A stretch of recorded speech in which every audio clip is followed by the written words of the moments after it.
The Committee on Foreign Affairs will come to order. I want to welcome everybody to our restored hearing room. And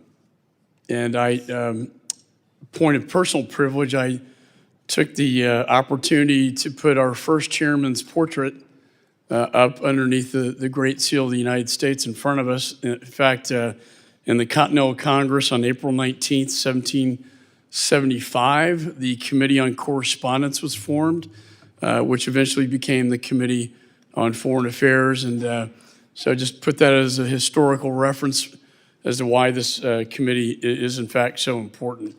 And I want to thank the Secretary for being here this morning. The purpose of this hearing is to discuss implementation of the AUKUS trilateral partnership and broader challenges facing international security and arms control. I now recognize myself for an opening statement. One of America's most effective tools has been deterrence, leveraging our arsenal of democracy for global stability. However, since the deadly and chaotic withdrawal from Afghanistan, this administration has failed to project strength on the world stage. And we are witnessing the development of a deadly and unholy alliance among our adversaries. They're working together to undermine Western values, attempting to change the global balance of power. The world has seen Russia's war of aggression in Ukraine and emboldened Chairman Xi threatening Taiwan, and the Iranian regime continuing to fund its terror proxies. Iran is at the center of destabilization in the Middle East, greenlighting unrelenting attacks on Israel as I speak, on commercial shipping, and our own troops in the region, including several deaths recently, including our troops, and dozens more injured. Russia is now getting component parts from China, ballistic missiles from North Korea, manufacturers Iranian drones in country. China is expanding its nuclear arsenal while its military-civil fusion strategy uses our technology and investments against us to advance and strengthen the CCP. And North Korea continues to build up its nuclear and ballistic missile program despite UN sanctions. As the world burns, America is being tested.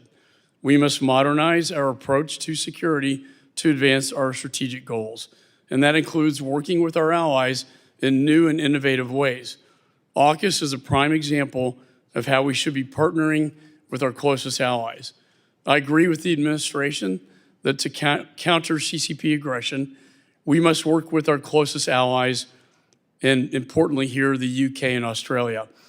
And that's why I led the bipartisan AUKUS implementation legislation, which passed into law this past December on the National Defense Authorization Bill. This legislation grants the administration the authority to issue ITAR exemptions so we can deploy cutting-edge technology with our closest partners. This April, a presidential determination to finally grant these exemptions will allow the AUKUS Pact to move forward. And it will show the world that we will not be intimidated by Chairman Xi. Alongside AUKUS, we need to rebuild our defense industrial base. The defense industrial base is strained to maintain our own military readiness while meeting the critical needs of our partners. We must make investments to support the defense industrial base and include innovative companies that are producing cutting-edge technology but struggle to secure a government contract. We must cut through the red tape and streamline the process to make federal contracts obtainable and trust the private sector to do what it does best, and that's innovate. These innovative companies are eager to collaborate on research and development of advanced capabilities like artificial intelligence, autonomous vehicles, quantum computing, and hypersonic systems. And as we grow the AUKUS collaboration, we can expand to space systems and other cutting-edge technology. Bureaucracy should not get in the way of American innovation. Additionally, to successfully move forward, we must reform our foreign military sales process. When I travel overseas, I hear the same thing over and over from our allies. They want our equipment and our weapon systems, but they can't afford the delays. Since 2019, I have approved 19 sales totaling over $22 billion to Taiwan that have yet to be delivered.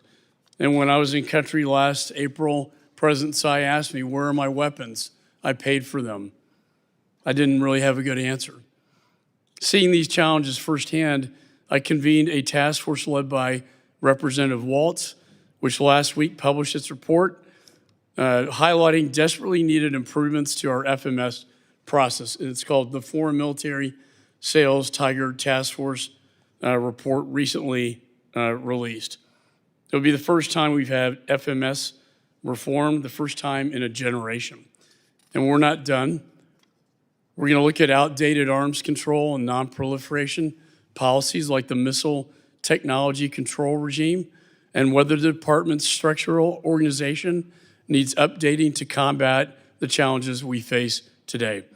She is not slowing down his malign agenda, and neither should we slow down in the face of that. However, with AUKUS, we have an opportunity to build on American innovation and partner with our closest allies to deter and defend against the CCP. At the same time, we need to protect the U.S. and our allies with a credible nuclear deterrent. Outdated Cold War nuclear systems are no longer adequate to face the dual nuclear threat we face from Putin and Xi. Only from a position of strength can we negotiate. We are at risk of losing that strength as we let our deterrence age and desperately grasp at negotiations with the Russians and Chinese. The United States does not seek conflict, but only through strength can we provide the deterrence necessary to secure peace in the region and around the globe. And with that, the chairman now recognizes the ranking member, Mr. Meeks, for an opening statement. Thank you, Mr. Chairman, and it is good to be in our renovated home. You know, it's been a while, you know, but it's beautiful, and I'm glad to be back home. We don't have to make that long trek anymore, but it's good to be home. And I want to thank you, Mr. McCall, for calling this hearing. And let me also start by thanking Ambassador Bonnie Jenkins, the Undersecretary of State for Arms Control and International Security, for being here today and for helping us understand the critical work that the Biden administration has been engaged in with our allies and partners to strengthen our collective security. You know, in a little over a week, we will mark 2 years since Russia's renewed full-scale invasion of Ukraine. The human cost of Russia's war has been devastating, and the consequences for global security and stability will reverberate for decades to come. The administration's commitment to supporting the people of Ukraine in this fight is ironclad and proven. In addition to providing billions of dollars in security assistance as a direct result of President Biden's leadership, the United States of America forged a coalition of allies and partners around the world that stands together against Moscow's unprovoked war of aggression. And as we look forward, I want to commend our colleagues on the other side of the building, the U.S. Senate. Surprised I'm doing that, but they did its job earlier this week to pass an overwhelmingly bipartisan bill, critical assistance for Ukraine, critical assistance for Israel, critical for the Indo-Pacific. And the question that now presents itself is, what will this body do? Will this body show similar leadership? Will this body see it put this bill on the floor so that we can get Ukraine what it needs? It is time for this body to stand up. So I hope our colleagues on the other side of the aisle find their way to meet this moment. We need the United States of America in a bipartisan way to meet this moment. In addition to the war in Europe, the United States and our allies in the Indo-Pacific are facing an unprecedented military buildup and aggression from the People's Republic of China in the East and South China Seas, as well as in the Taiwan Strait. Under Xi Jinping, Beijing has become more repressive at home and more coercive and ambitious abroad. America's military presence in the region, our alliances, our diplomatic engagement are all key to keeping the region peaceful, free, and open.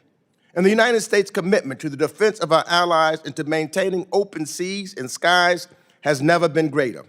The administration's record approval of arms cases for Taiwan, a modernized alliance with Japan, and a historic AUKUS trilateral security framework are just some of the examples of how the Biden administration has used strength to keep the peace in the Indo-Pacific. President Biden's historic AUKUS initiative with the UK and Australia was to enhance regional security. And I am a strong supporter of this vital agreement and was proud to advance critical legislation to implement AUKUS. Even with our looming competition with China and efforts to counter Russian aggression in Europe, we must always remember that a nuclear war cannot be won and must never be fought. That is why arms control, despite what its opponents may say, is so critical to our national security. It not only reduces the prevalence of nuclear weapons and reduces the risk of miscalculation between the United States, our adversaries, our competitors, but it helps us to keep them in check. Simply put, reducing the number of deployed Russian nuclear weapons keeps Americans safer.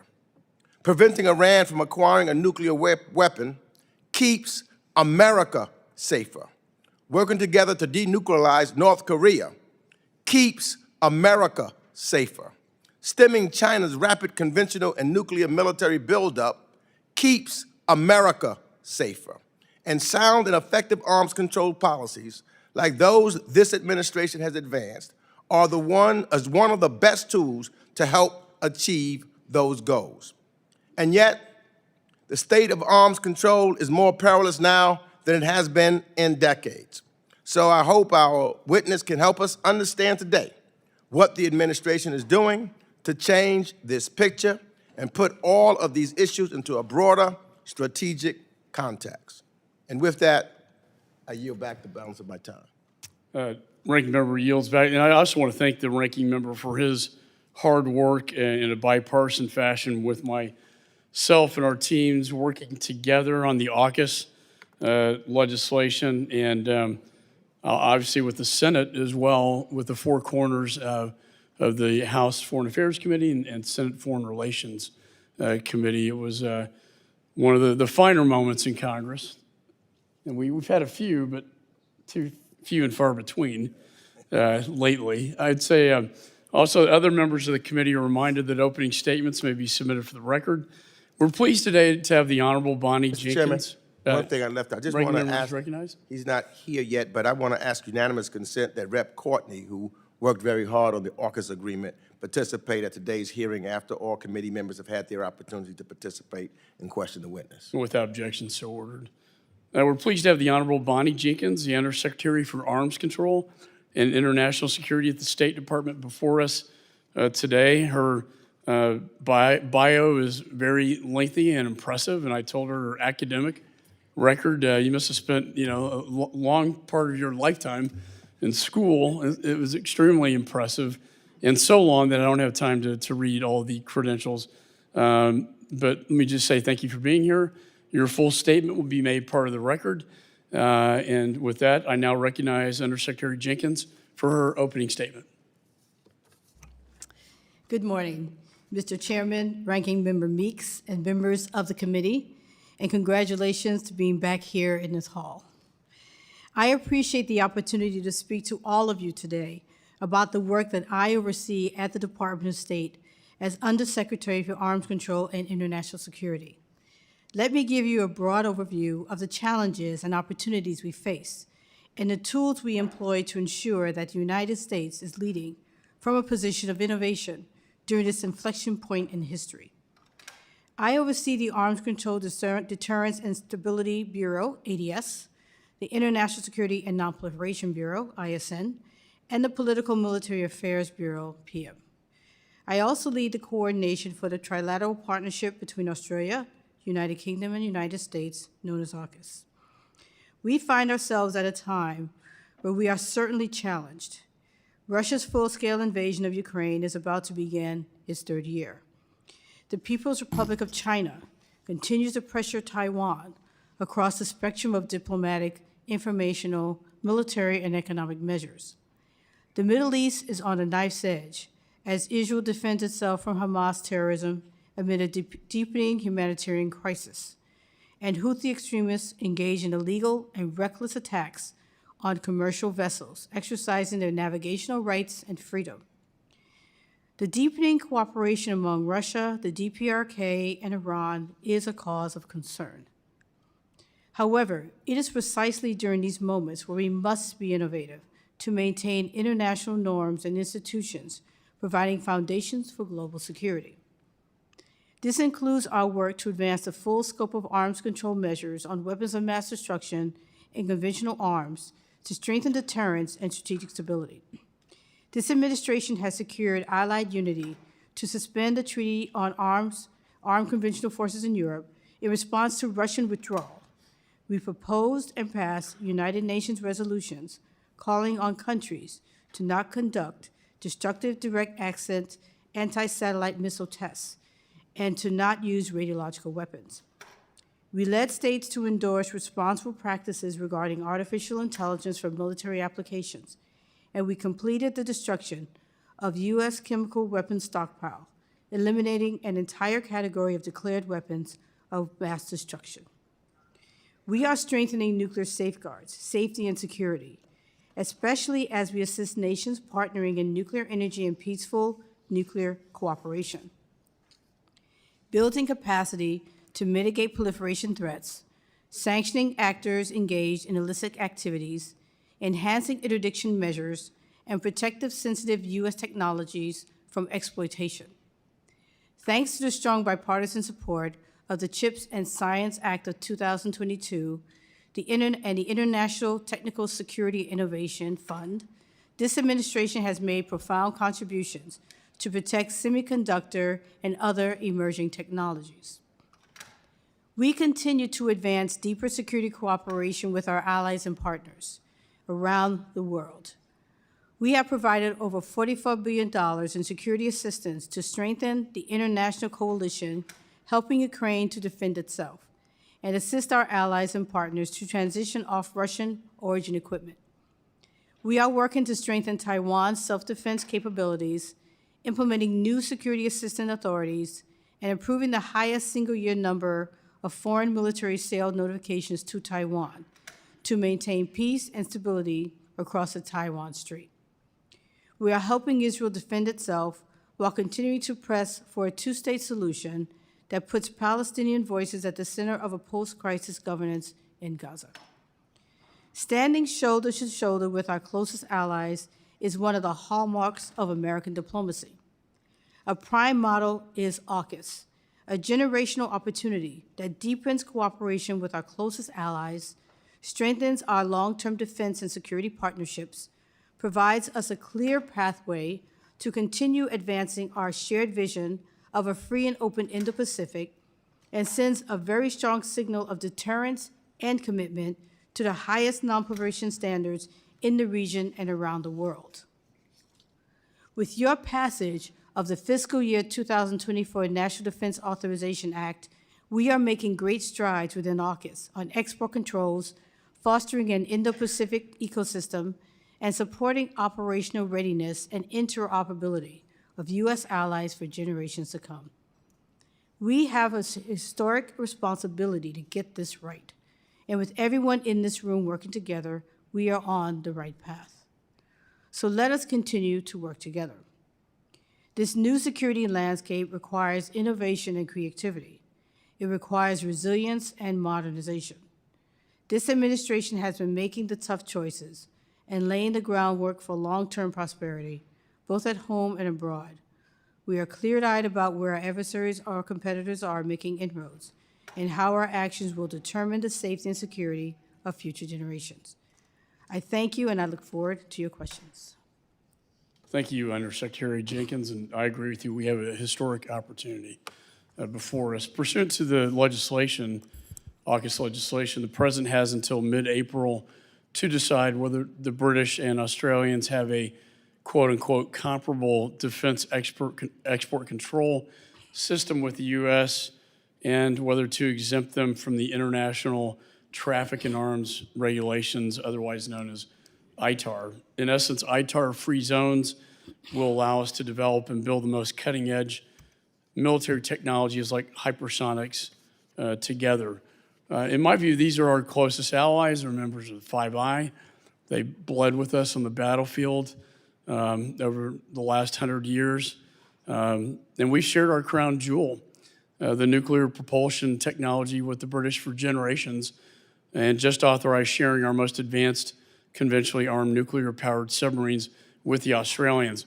I believe it would be a diplomatic concern if the president does not exempt them from ITAR. And I don't want to put you on the spot, but since I have you here, and we have to make this decision, the president does, by April, my question, it's very simple. Does the administration believe that we should give this exemption to our two closest allies in April?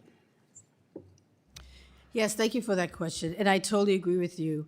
The U.S., the UK, and Australia are our closest allies. We have a long history of working with them, and I can tell you that we are working around the clock to do what we need to make sure that we can get the ITAR exemption that all of you have voted with the ADA to help put forward.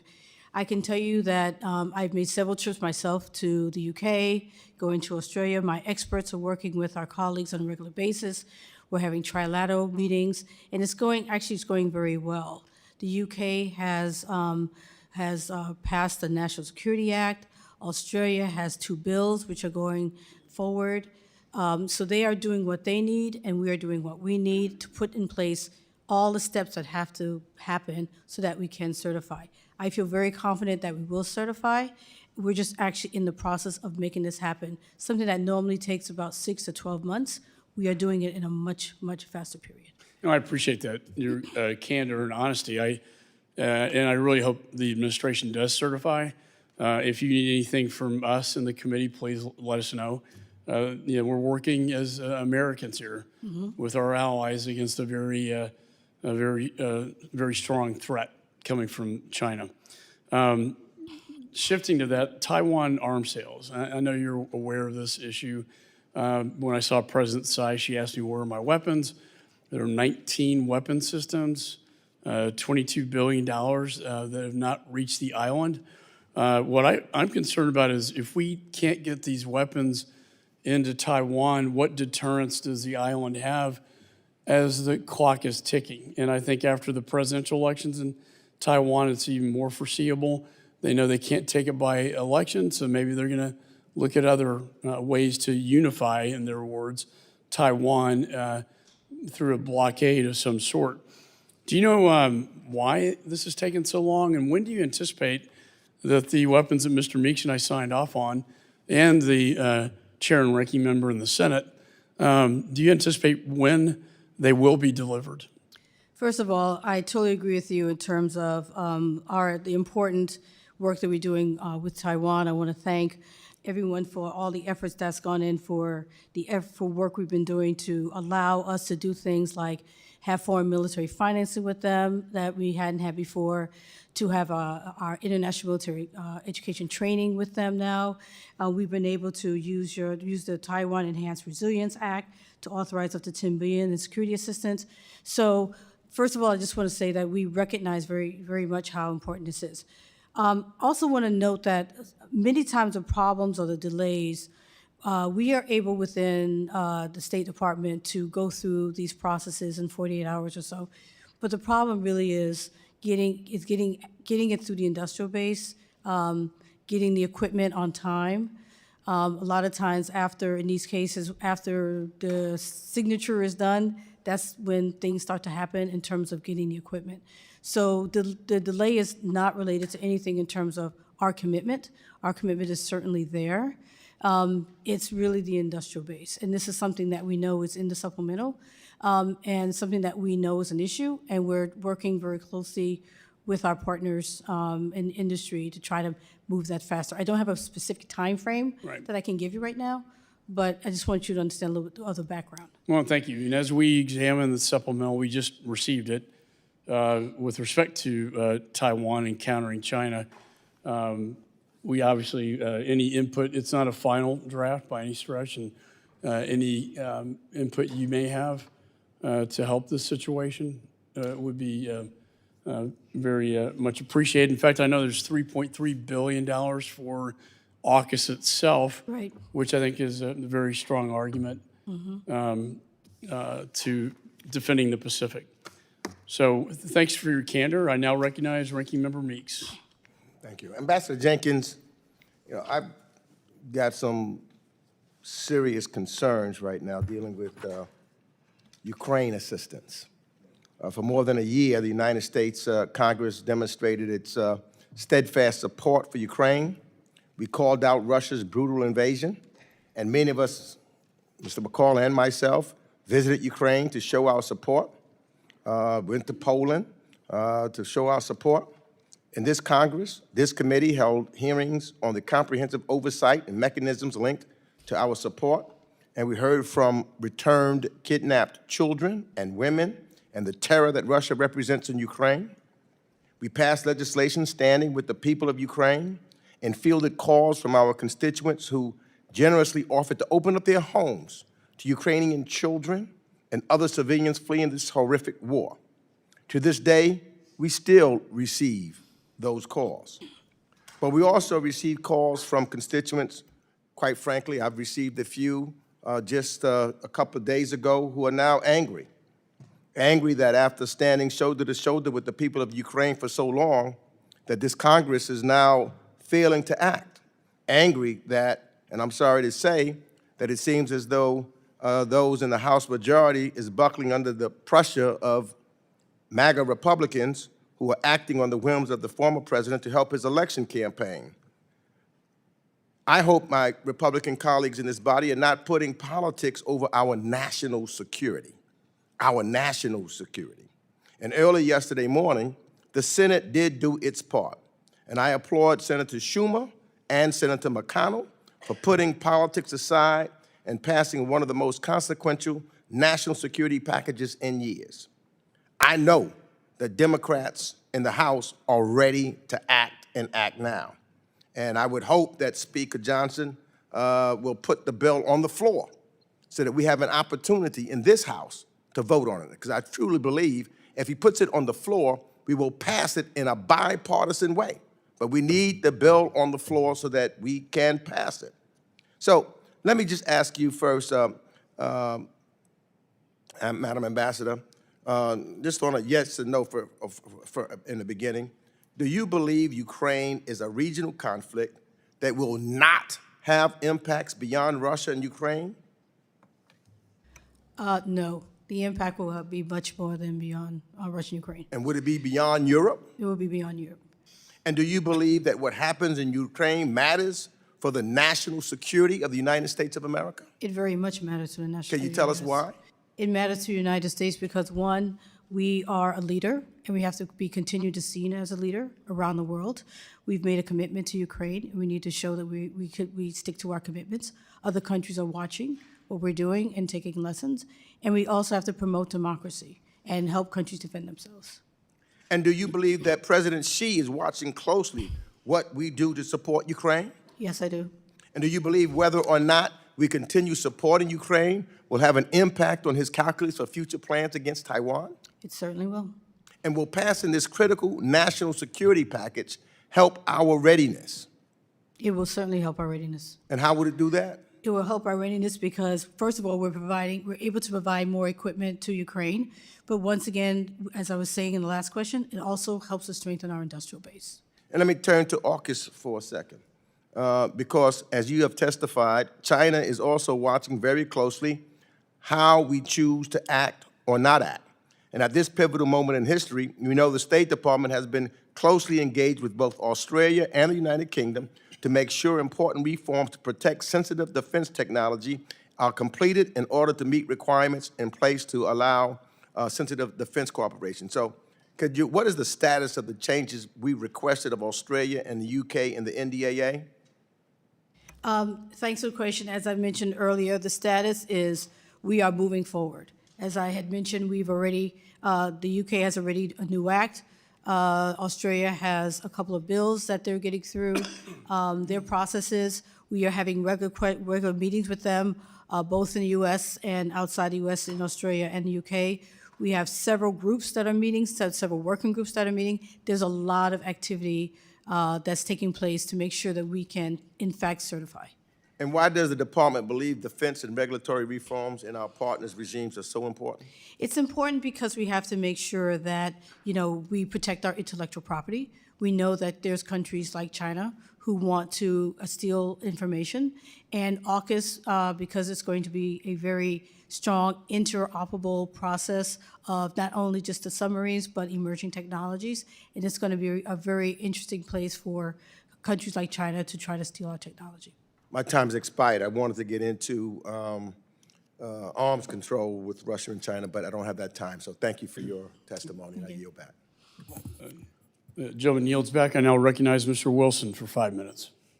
Thank you, Madam Secretary, for being here today, and we appreciate your service, and congratulations to Chairman Mike McCall and Ranking Member Greg Meeks for the renovation of room 2172 Rayburn Building to be back with adequate lighting, too.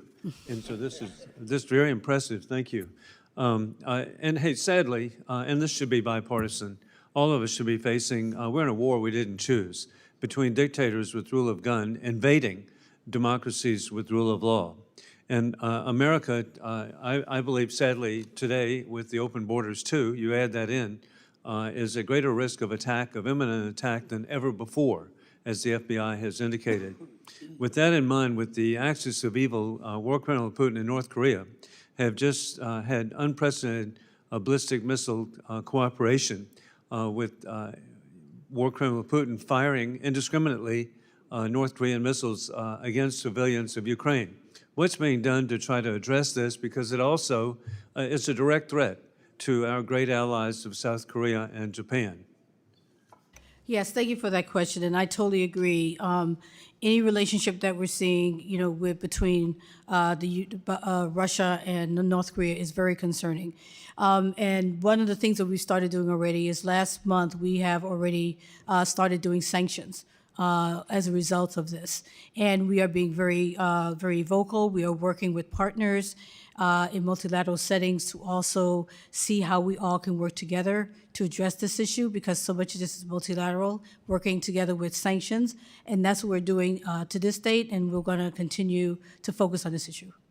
And additionally, bipartisan, I'm really grateful to see our leadership here so concerned correctly about the providing of equipment to deter the People's Republic, the Chinese Communist Party, from attacking Taiwan. That needs to be done immediately, and so please look into that. Additionally, there's been a request and provision, it's been signed off by our leadership in the House and Senate, for rifles to be provided to Israel.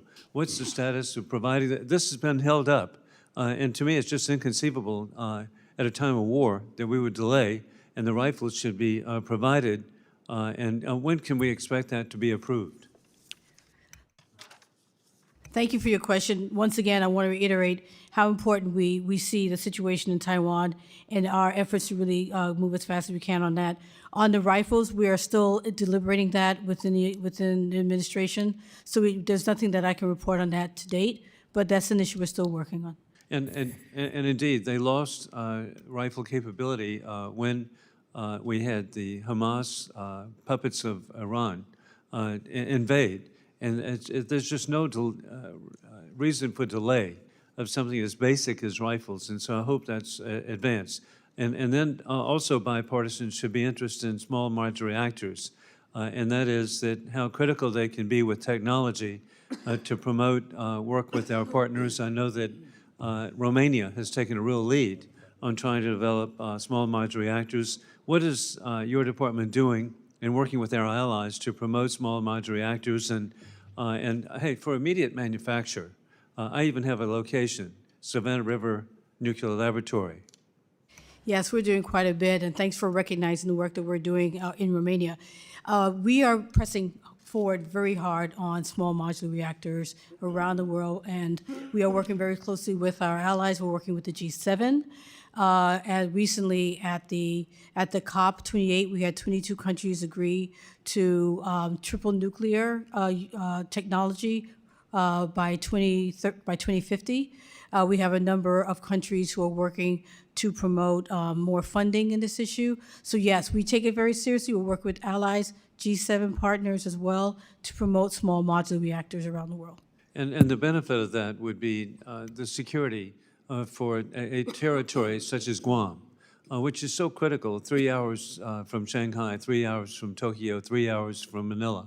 Again, a floating aircraft carrier that needs energy independence. And so it's just so clear.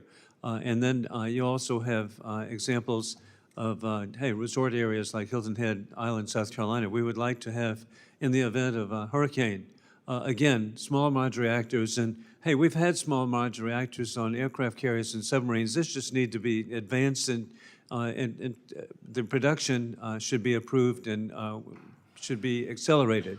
I yield back. Gentleman yields. Chair recognizes Mr. Keating.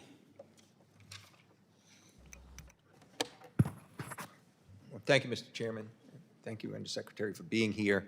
And thank you for your efforts strengthening the values of freedom, democracy we have around the world, and strengthening them particularly with our allies that share these beliefs, and particularly those allies that are in very difficult, threatened regions around the world.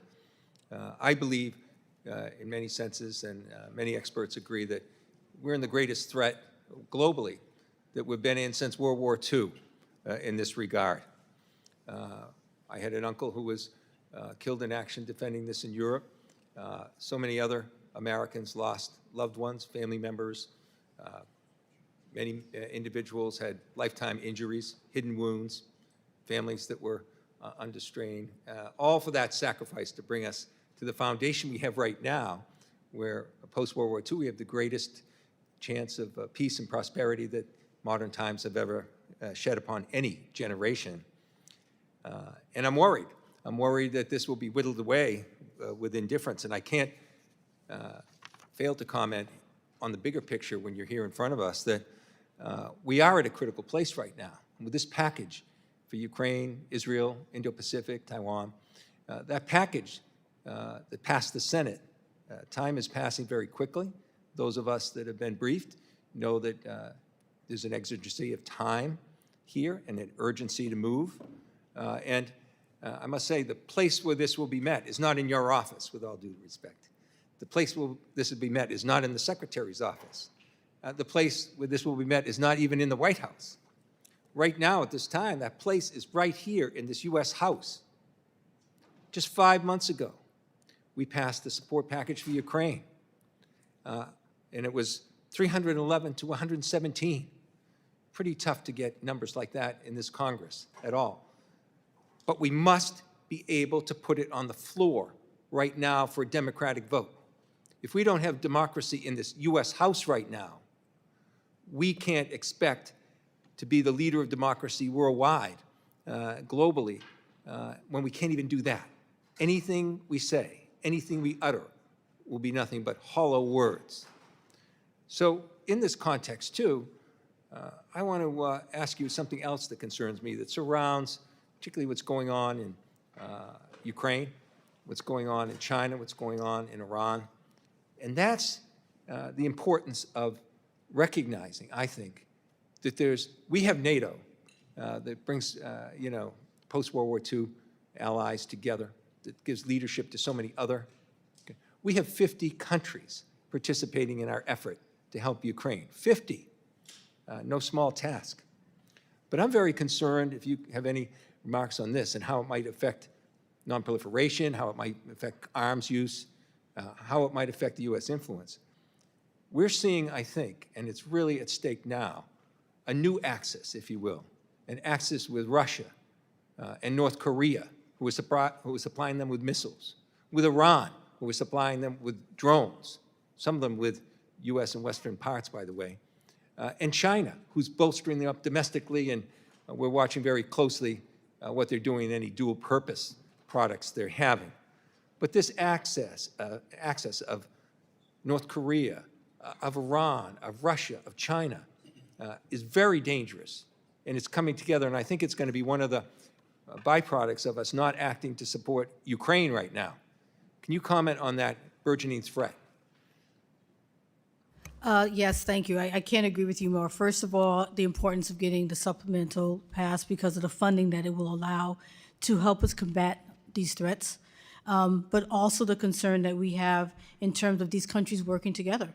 And it really, as you said, this is a changing moment in terms of international security. And so we have to think about things that we have done in the past that have been successful that we have to adjust to deal with this new, not just the individual challenges, but the challenges that are being faced by having, three very challenging countries working together. So the traditional tools that we have and sanctions and export controls and working multilaterally with countries, working in different forums, exchanging information, best practices, these have to be adjusted and strengthened because we have to deal with a different type of challenge that's growing. So I totally agree with everything you say. Thank you, and I think it's going to affect generations to come. I yield back. Gentleman yields. Chair recognizes Mr. Perry. Thank you, Mr. Chairman. Madam Secretary, thanks for being here. You're the Undersecretary for Arms Control and International Security. To that end, has Iran's uranium enrichment well beyond what is needed for nuclear energy production continued during the last 3 years? Iran has most recently, they have been increasing their production to about 60%. Is that what's needed for peaceful nuclear power production, 60% enrichment? What I can say is their activities are not ones that make us understand that what they're doing is peaceful. I'm sorry, say that last part? Our assessment is that what they're doing is not considered peaceful. Right. It's obviously 60% has nothing to do with peaceful power production. It has to do with weapons production. Are you personally involved in any active discussions with Iran on non-proliferation? We are not involved in these activities right now. So what is the plan, if you can, generally speaking, not asking for any classified information, but how can we assure the American people of some plan, any plan, to stop Iran from having a nuclear weapon that they will deliver via ballistic capability? Right. Well, first I want to, thanks for the question, just to highlight, first of all, that, we are always looking for a diplomatic solution. And that's always the first thing. And of course, we're having a problem with that right now because there really is no good solution on the table. We continue to work with the IAEA, International Atomic Energy Agency, and their efforts to try to assess what's happening in Iran. And We know that what's they're happening. challenged. May I ask him what the plan is? Because they're moving forward. They're doing it as we speak. Yeah, the plan is to continue to seek diplomatic resolution on it. Okay. All right. So they're going to continue, and we're going to keep talking, and they're going to continue. I got it. I just wanted to see if there was something new here that I wasn't aware of. I want to switch subjects here a little bit. New reporting from Michael Schellenberger, Matt Taibbi, and Alex Gutentag cite sources in the intelligence community that say that the IC asked Five Eyes intelligence agencies, including the UK and Australia, to spy on 26 of the previous administration's associates. Did you know if a warrant existed to authorize the spying on these American citizens at the behest of our intelligence community? I don't have any information on that. You don't have any information. Well, okay. Do you and the president support the requirement of a warrant to have Five Eyes intelligence agencies spy on American citizens on America's behalf? Do you and the president agree that a warrant would be required? I'm hesitant to respond to that because I don't feel like I have enough of the background information that you're. Okay, well, requesting. if I don't include the president, if I just include you, do you believe in warrantless spying at the behest of the intelligence community on American citizens?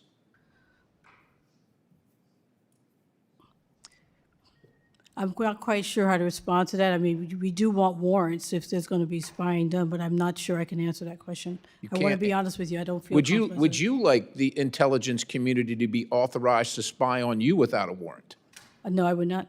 So then would you be able to transpose that desire of yours for yourself to other American citizens who would like the same constitutional protections that you apparently want for yourself? I assume that others would want that, but I'm not sure that I can really say what the U.S. position is at, because I'm not sure. I'm not asking for the U.S. position. I just asked for yours and if you know what the president's is. So yours for yourself is you want the protection of the warrant, Yes, but you I do. can't say Yeah. for other American citizens. I would imagine yes. Okay. Yeah. I'll take yes as an answer. Let me just posit one other thought to you. I look at your testimony here, and we proposed, as you said, and passed a United Nations resolutions calling on countries to not conduct destructive direct sent anti-satellite missile tests. Did China agree with that? China, we have approached China with that. I know. We have not had a real in-depth discussion with them on that. You haven't had what? We haven't had an in-depth discussion with them on that, but we have approached them about that, and we're open to them being a part of that. Oh, I'm sure we're open to it. I'm sure they're not open to it, which concerns me, because further in your testimony, you talk about the United States destroying the stockpile of the entire category of declared weapons of mass destruction. So we're leading by destroying our defensive capabilities and offensive capabilities while hoping that China will come along and discontinue their offensive capabilities. I will tell you, man, what we're doing is unilaterally disarming, hoping that China's going to play along. They're not going to play along. I yield the balance. Thank you very much, Congressman Perry, and I think it's very appropriate your questioning as we're looking at the portrait of Benjamin Franklin of Pennsylvania, and Congressman Perry continues the tradition of the being outspoken as part of the delegation from Pennsylvania. So congratulations, Congressman Perry. We now proceed all the way to Texas with Congressman Castro. Thank you, Chairman. Undersecretary Jenkins, it's great to see you. Thank you so much for your service in the Biden administration and also for your testimony today. I'm glad the Biden administration has recently revised the conventional arms transfer policy to ensure defense sales and weapons transfers are consistent with our values and our strategic goals. I have a few questions regarding these policies. The conventional arms transfer policy states that the United States will not transfer arms to a country if the United States assesses that, quote, it is more likely than not that the arms to be transferred will be used by the recipient, unquote, to violate international humanitarian or human rights law. Prior to an arms sales, does the United States government make an affirmative assessment on whether those arms would meet this standard, and who in the administration is responsible for making these assessments? That is an assessment that's made. We start within the State Department to look at that, and we have discussions within the State Department. But, you know, these are looked at within the interagency, so, yeah. But an assessment is made before the transfer of these arms? Yes, yes. Okay. And last week, the White House released National Security Memorandum 20, which aims to ensure that U.S. security assistance is used in line with U.S. law and international humanitarian law. Specifically, the memo creates an enforcement mechanism to hold countries accountable if they're found to have violated provisions such as Section 6201 of the Foreign Assistance Act, which states that the U.S. shall assess if a country has denied or restricted the delivery of U.S. humanitarian aid to a country. So I wanted to ask you, are there any countries that have provided exceptions to the transparency requirements under last week's National Security Memorandum, or will it be applied to all countries equally? It's going to be applied to all countries. That It fit has- within the definitions of the act, yes. And has the State Department received credible and reliable written assurances from Israel that they will not impede the delivery of U.S. humanitarian assistance? We have talked to Israel about the NSM, and they are aware of it and agree to it. Have they provided us any kind of assurances? We are in the process of, as I said, if you look at the NSM, it provides a time frame if a country is at war to provide those assurances. Will we demand assurances from them? It's part of, yes, it's part of the NSM. Yeah. Okay. And just this morning, the Wall Street Journal reported that the Department of State is investigating whether the bombs used in an Israeli attack on the Jabalia refugee camp were provided by the United States. How does the State Department plan to conclude if the bombs used in this airstrike were provided by the United States? And if the State Department concludes that the U.S. provided the bombs, what steps will the State Department take in response? Well, one of the things that I think that the NSM is trying to do is trying to help the public understand the way in which we address these issues.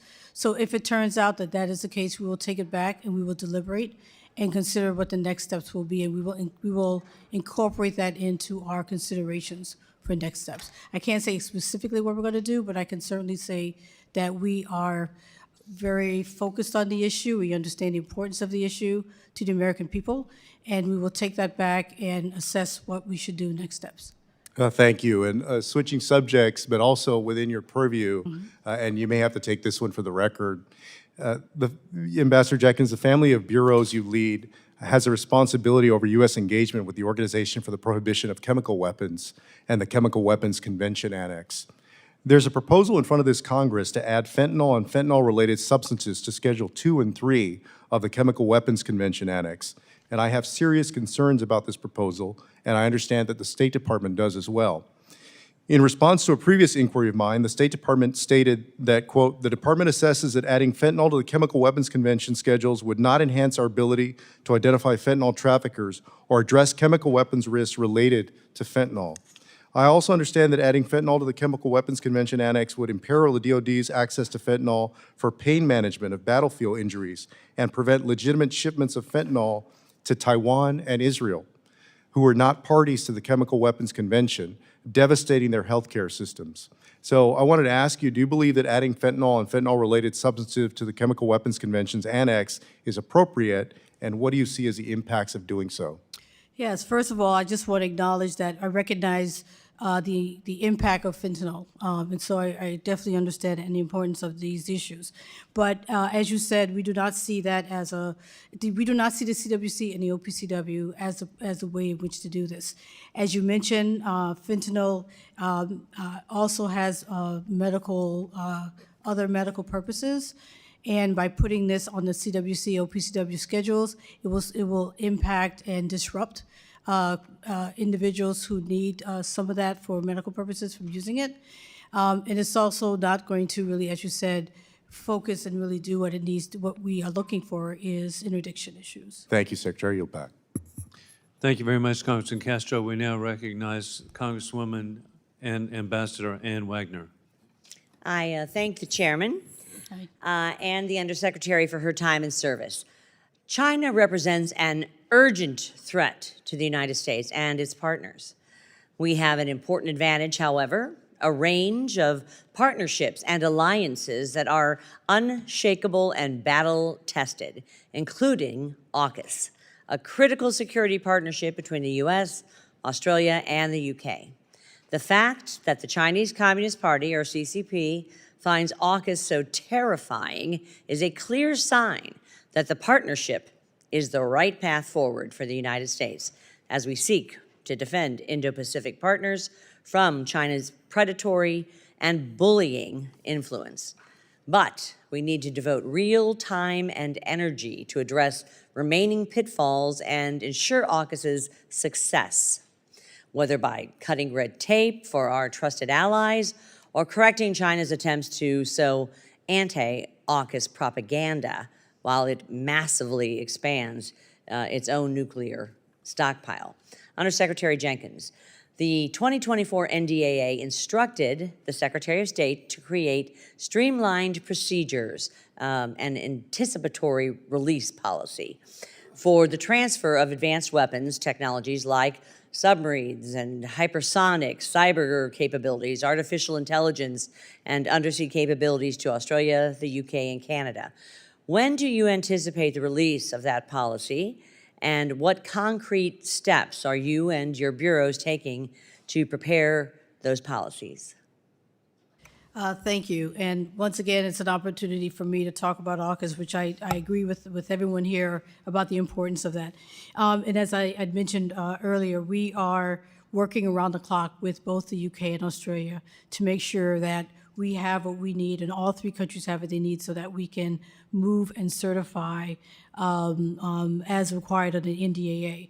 Our experts are meeting on a regular basis. We just met last week. All three countries met on experts. I'm meeting with my colleagues on a regular basis. We have questions that are being answered.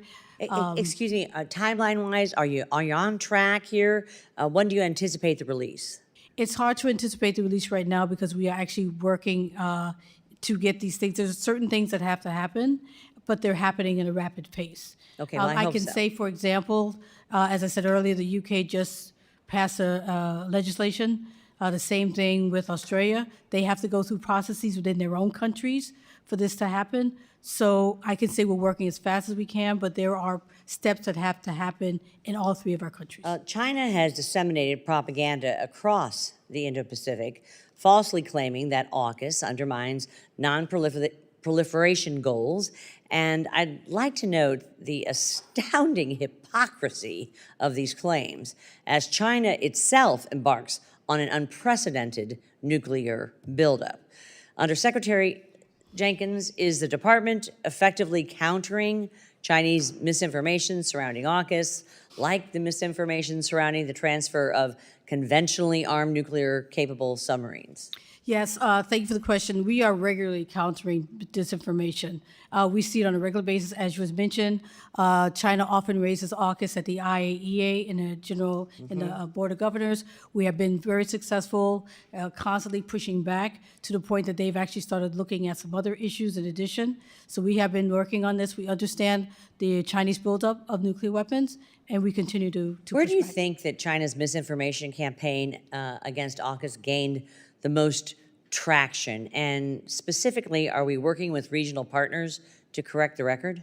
Yes, I think originally it was starting for some countries to gain traction. I think that has been reversed because a lot of what was being claimed, countries are understanding is not true, particularly what they were saying about submarines, that they were saying that submarines were nuclear weapons when they're not. They're conventional weapon submarines, and people are seeing that. We're working very closely with the IAEA. DG Grossi is making reports talking about the great relationship we have with them. So I think it's that active work that we're doing is helping. In my limited time, and you may have to answer for the record, China is expected to increase its nuclear arsenal many times over by 2030. Right. Undersecretary Jenkins, do you think China's unprecedented buildup of nuclear weapons requires a new approach to how we control the trade of nuclear material, considering the civil-military fusion that China relies on for their military modernization? And if so, do you also believe that we need to ensure that the West is not supplying Russia and China with nuclear technology and material that can contribute to the expansion of our adversaries' nuclear arsenals? I would ask you to reply for the record on this question. My time has expired, Mr. Chairman, and I yield back. Thank you very much, Congresswoman Ann Wagner of Missouri. And now we proceed to Congresswoman Dina Titus of Nevada. Thank you very much, and thank you, Ambassador. Your impressive reputation and resume precedes you, and we're delighted to have you here. We've heard a lot this morning about the bill that just came out of the Senate and how it's far-reaching and how it impacts our national security and how our colleagues definitely want to do that, but just can't bring themselves to vote for that bill for some reason that may have more to do with politics than policy. You've said yourself that it impacts our national security, or it would if it passed in a number of ways. But would you describe a little more specifically how that bill has broader implications for the T family, how it impacts arms control, arms verification, and nonproliferation? Yes, thank you. There's, the bill, as I said, is going to provide us with things we talked about in terms of Ukraine, in terms of Taiwan, in terms of foreign military. But we also have funding in there for our nonproliferation fund and the work that we do in nonproliferation, some of the capacity building work that we do. It's going to be supporting domestic uranium enrichment. We've been talking a lot about that today, about civil nuke issues, which will allow us to be independent in terms of our nuclear fuel, and and continuing to help us work with other countries as well. And that has non-proliferation aspects to it as well. And so it's going to be, as I look at all the things that's in the bill, it's going to be helping quite a number of activities within the T family, particularly as we talked a lot about today in the PM Bureau. Could you also talk a little bit more about how the programs that you oversee and that we've been discussing kind of play out in the relationship that's growing between Russia and Iran? Most of the work that we're doing in that respect, I mean, there's a lot of things we're doing, but I'll focus on the Russia-Iran issues. You know, we have a number of sanctions, obviously, on Iran. We have also started some new sanctions on their UAV issues, related issues, connected obviously with the UAVs that they have given Russia. We have a lot of sanctions, obviously, on Russia following the invasion in 2022. But we're also seeing them act together in many different forums that we are engaged with, and I will really have time to go into all the arms control forums that we work with, and we're seeing them working together more often. So it's not just in, obviously we talk about, you know, the security assistance side and the sanctions issues, but we're seeing them work together in other ways. And so we're trying, as I said, we talk about innovation in this new security environment. We're looking at new ways that we can try to work together with our partners in like-minded countries who see the same thing and are also very concerned about the growing relationship between Russia and Iran and the DPRK. So when we talk about the Senate bill impacting Israel and impacting Ukraine and impacting Taiwan, it indeed also impacts that relationship with Iran, right? Yes. One way to look at it is as we provide funding for us to provide funding for defense for countries, to provide funding to support democracy, to provide funding for the U.S. being a leader, to help our partners. These are all areas where we are strengthening our role in the world, strengthening national security. So as the point that you're making, even though it may seem very focused on particular countries, it's really about strengthening the United States, particularly at a time when everyone has been saying here that we have enormous international security challenges. So we have to be very thoughtful. Yes, I thank you. I yield back, Mr. Chairman.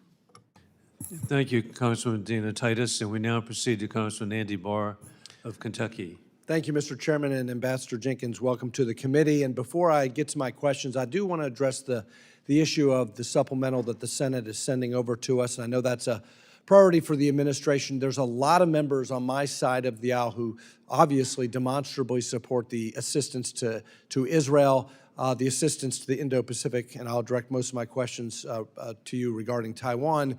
But I want to address, just as a comment, the issue of Ukraine. And in the Financial Services Committee just down the hall, Undersecretary Nelson from Treasury is over there. I'm going to ask him or make this point to him as well. Many Republicans are fully supportive of the effort to assist the Ukrainian resistance. That is not the issue. The concern is the mind-boggling and perplexing lack of a strategy from this administration in supporting the Ukrainian resistance.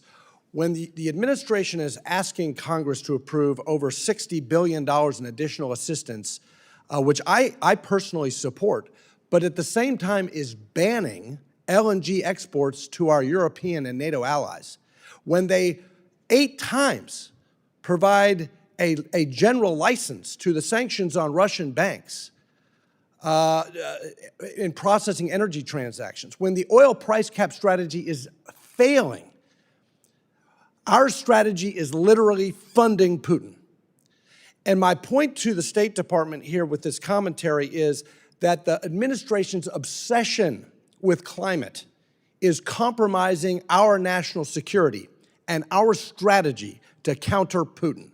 If we want to stop Putin, if we want to prevail in the fight against Moscow, then for goodness sakes, stop limiting energy exports, stop aiding Putin's energy exports, and stop financing Moscow's war machine.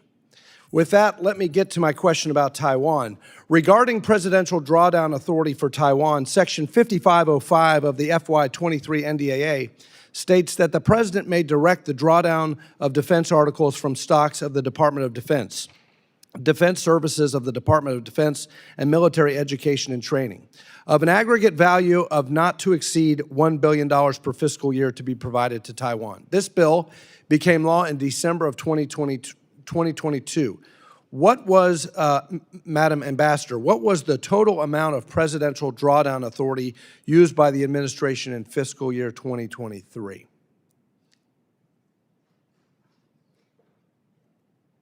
I'm not sure I have the specific number with me at the moment, but I can certainly get that to you. Well, if you could get that to us, and also we want to know what has been used thus far in current fiscal year 2024.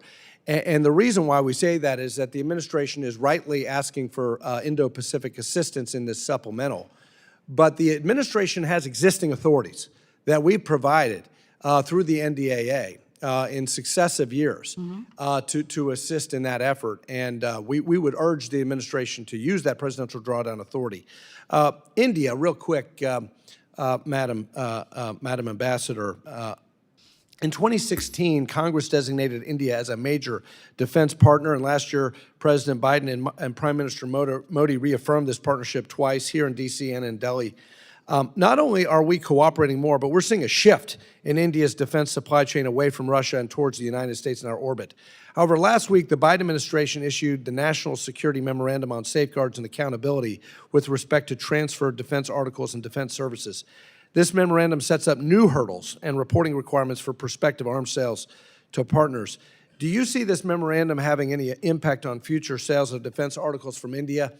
India is over-dependent on Russia for defense. We need to reduce those barriers. Yes, thank you. First, I know we have a lot of time. On the first one, I just want to highlight on the PDA. I just want to mention that we do want to use that PDA, but it has taken time. Some of it because industry backlog and things like that. So I just want to let you know we are very focused on that. And on the question, yes, we see India trying to diversify. We like India diversifying, particularly diversifying from Russia. We want that. We've encouraged that. So we are happy to work with them to encourage them to do that even more. Because as you know, we want to get countries off of relying on equipment from Russia. And I met with the Deputy Chief of Mission from the Indian Embassy. They want more defense cooperation with the United States so that they can decrease their dependence on Russia at this moment. We just need to make sure we don't set up any barriers. Right. Thank you for your service, and thanks for hearing me out on the strategy on Ukraine. Energy has geopolitical consequences, and when the administration asks Congress for assistance, but is working at cross purposes with energy policy, it makes it harder for us to support the administration's request. With that, I yield. Thank you very much, Congressman Andy Harris, Barr, for your good work from Kentucky. Hey, and we're really grateful. We have a new member of Congress, Congressman Gabe Amo of South Carolina Heritage from Rhode Island. Well, thank you so much, Mr. Chairman. And greetings, Ambassador. It's a pleasure to see you. Certainly, I want to begin by acknowledging the remarks of several of my colleagues on the urgency of getting the Senate legislation to provide critical security assistance on the floor so that we can vote. We need to recommit to these critical obligations around the world, and I'm hopeful that we will see progress there and we'll continue to make that case. But turning to home, Rhode Island's 1st Congressional District is front and center in supporting AUKUS to support security in the Indo-Pacific and is providing an enduring foundation for its success. This agreement is an opportunity for us to share our Rhode Island-based expertise by establishing long-lasting research collaborations that empowers an expert workforce. The Naval Undersea Warfare Center Division in Newport recently signed a cooperative research and development agreement with Australia's Flinders University to foster collaborative research on undersea technology. This partnership is an exciting opportunity to advance research coordination between the U.S. and Australia in the field of undersea technology. These agreements deepen the connection between our two nations, the U.S. and Australia, and it builds upon the University of Rhode Island's research and education partnership that was formalized last year. And of course, you know, Electric Boat, along with other suppliers, are supporting AUKUS Pillar 1 by manufacturing the first-rate Virginia-class submarine. So AUKUS is a great example of how we can leverage our economic relationships to support good-paying jobs at home and our diplomatic and security mission abroad. But I understand in my short tenure that this process can be cumbersome at times. Generally speaking, American companies cannot interface directly with their foreign counterparts. So I'm hopeful that the administration is open to considering methods to operate more efficiently to expeditiously advance AUKUS. Undersecretary Jenkins, what sort of conversations have there been with Australia regarding the regulatory reforms that they need to take up to obtain the licensing exemptions so that we can expand our defense, trade, and cooperation? And if so, what sort of conversations have yielded progress? Where do they stand, et cetera? Yes, thank you for that. And first, I want to also highlight the point you made about universities. And there's a part of the of AUKUS which doesn't often get enough attention is the buildup of resources and human capital. And our training with the Australians, Australians coming here to the U.S., visiting our bases, being part of our schools. So I just wanted to take a moment to highlight that aspect. It was highlighted by all three leaders in AUKUS. As I had mentioned earlier, we are having numerous conversations with both the UK and Australia. We have actually looked at the legislation that they have, that they are working on and trying to get passed. And we're basing a lot of the questions that we have to allow for certification based on the really significant steps that they have already taken in terms of developing a new regulatory body. As I said, the bills that they are putting through, the time that it's going to take for those bills to get to completion. So we are learning from them, and they're learning from us. So we're getting, and a lot of some of it's new for them, as in some respects. And so we are having really good conversations, really going back and forth in real detailed technical questions so that we can get there. Is there anything that we in Congress can do to help improve this cooperation in the near term? Just continue. I mean, the bipartisan support for AUKUS has been amazing. And I think our partners in Australia and the UK hear that and they see that. Very appreciative of the passing of the NDAA, which allowed for us to expedite the processes for exchange and exemption through the ITAR. So I think you're doing what you're doing and showing that our partners and the world, quite frankly, your support for this is very important. And it shows our adversaries as well that we are all united on this. So I just continue to do that is what we need. Well, Ambassador, I'm grateful for your insights, and Mr. Chairman, I yield back the remainder of my time. Thank you. Thank you very much, Congressman Gabe Amo. We now proceed to Congresswoman Young Kim of California. Thank you, Chairman, and I want to thank Undersecretary Jenkins for making yourself available today.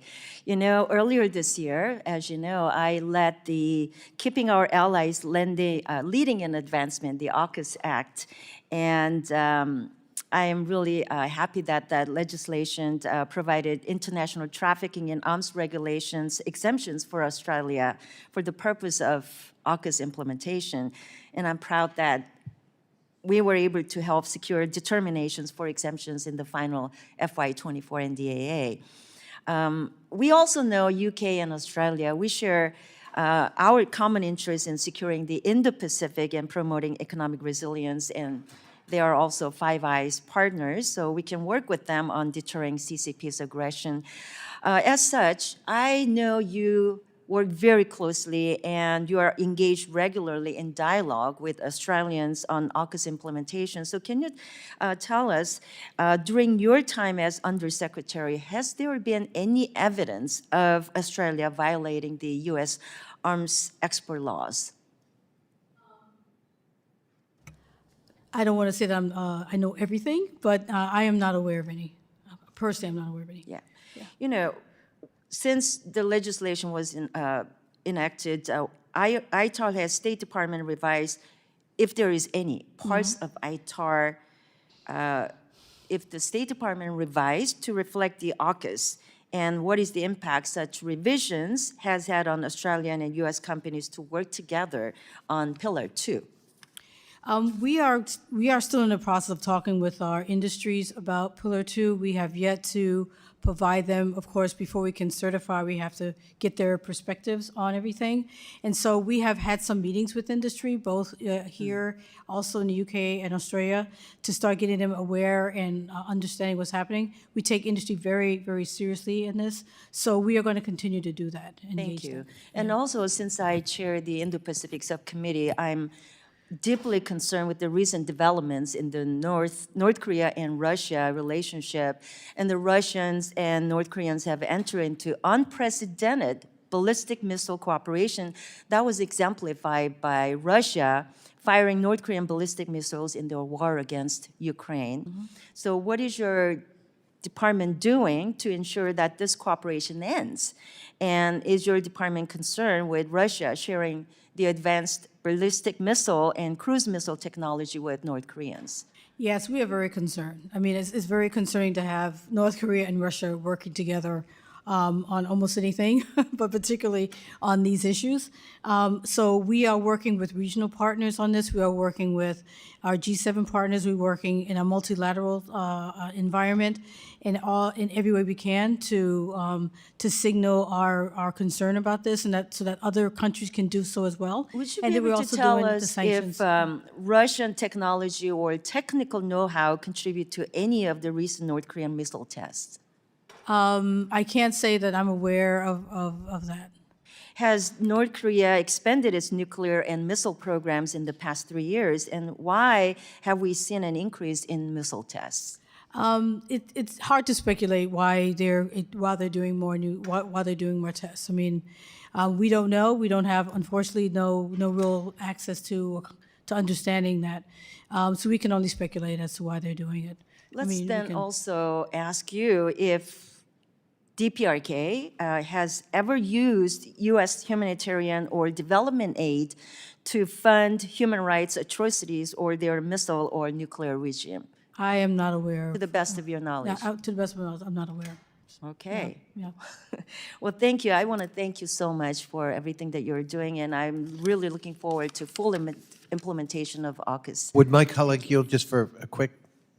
Sure. So to your line of questioning about North Korea and Russia, Mr. Wilson and I have a bill that would expand sanctions for anyone facilitating those weapons transfers, and you might want to take a look at that bill. Would love to have you as a co-sponsor. Happy to review Yeah. it. Thank you. And we also have sanctioned already for that, so as well. Thank you. With that, Chairman, I yield back. Thank you very much, Councilor Young Kim, for your leadership.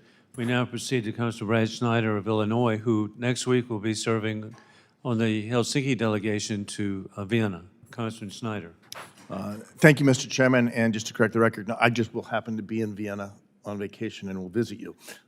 But I am not a part of the delegation. But thank you, and Ambassador, thank you for your testimony today and for the work that you do. You have a long track record in this area. Just pulling out two things from your biography: an emphasis on peace and security, and an emphasis on arms control and nonproliferation. And I wish I had all day to talk to you about these things because we're at a moment. But broad question. I look at the world and see grave dangers. You touched on your testimony, some of the challenges we face from Ukraine to the conflict in the Middle East to Iran to Indo-Pacific to North Korea. These are major threats. From your experience, where would you rank the current moment as far as the national security risks the United States faces? Rank it in terms of other Just other periods in time. Are we at a perilous moment like anything we've seen, certainly in my lifetime? This is people have said this is, the most challenging since World War II. We've had the Soviet Union fall apart. We've had 9/11, for example.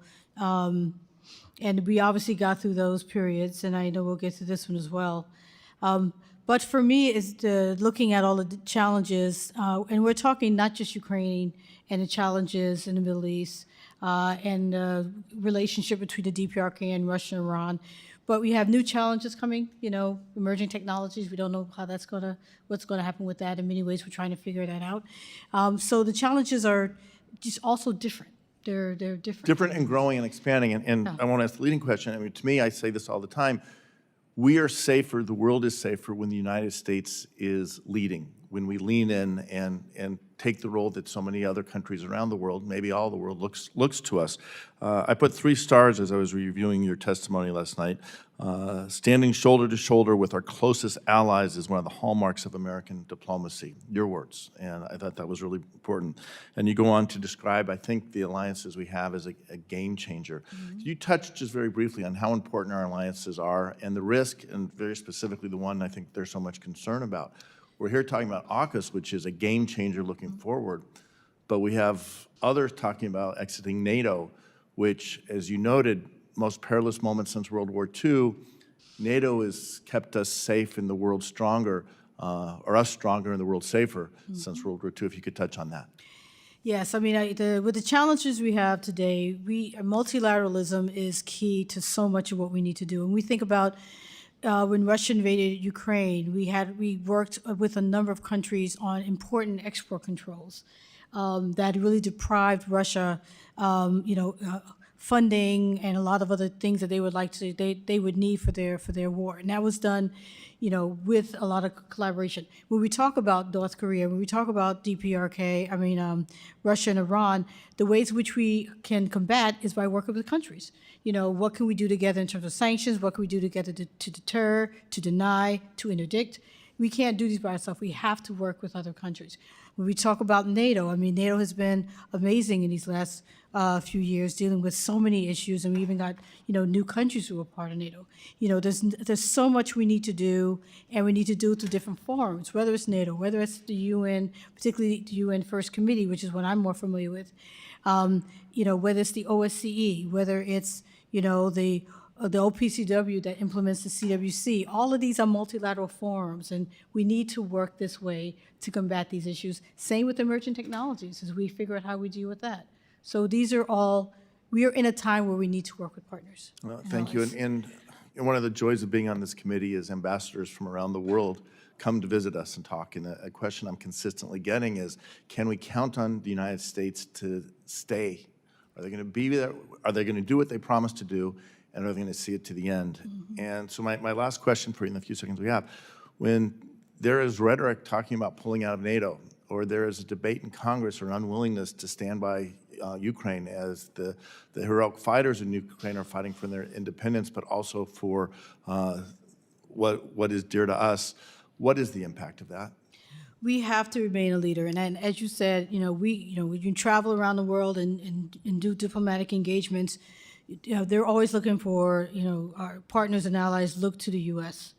To be a leader, and as you said, they want to know that we're there and we're not going to leave, and we're not going to abandon. And we hear that all the time, and all of the supplemental, the funding will help us to continue to do that and be the leader at this very challenging time. Yeah, and I know it's supplemental by terms of our appropriations process, but this is essential funding that our allies need and our security relies upon. I yield back. Thank you. Thank you, Congressman Brad Snyder. We now proceed to Congressman Bill Huizenga of Michigan. Okay, thank you, Mr. Chairman. Undersecretary Jenkins, appreciate it, you being here today. Last year, under Chairman McCall's leadership, I was one of the proud authors of the AUKUS Submarine Transfer Authorization Act, which ultimately was signed into law via the fiscal year 2024 NDAA.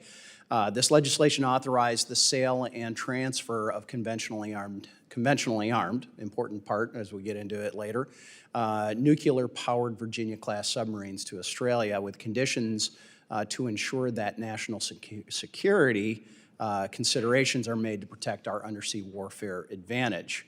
How are you ensuring, there's kind of two sides to this. One, what kind of vetting is being done of our allies, both the British and Australian personnel, required to make this program work? And what are you doing to ensure then, on the other side of that, that these folks have the proper access needed to and around U.S. submarine yards? Are you taking advantage of the ITAR exemption language for shipyards in my bill as it was enacted in the law? How are you actually doing that? Yes, we are actually in the process now of developing for both of these in terms of access, in terms of vetting. We are in the process now of putting together these lists of personnel. And we are working this with within the interagency.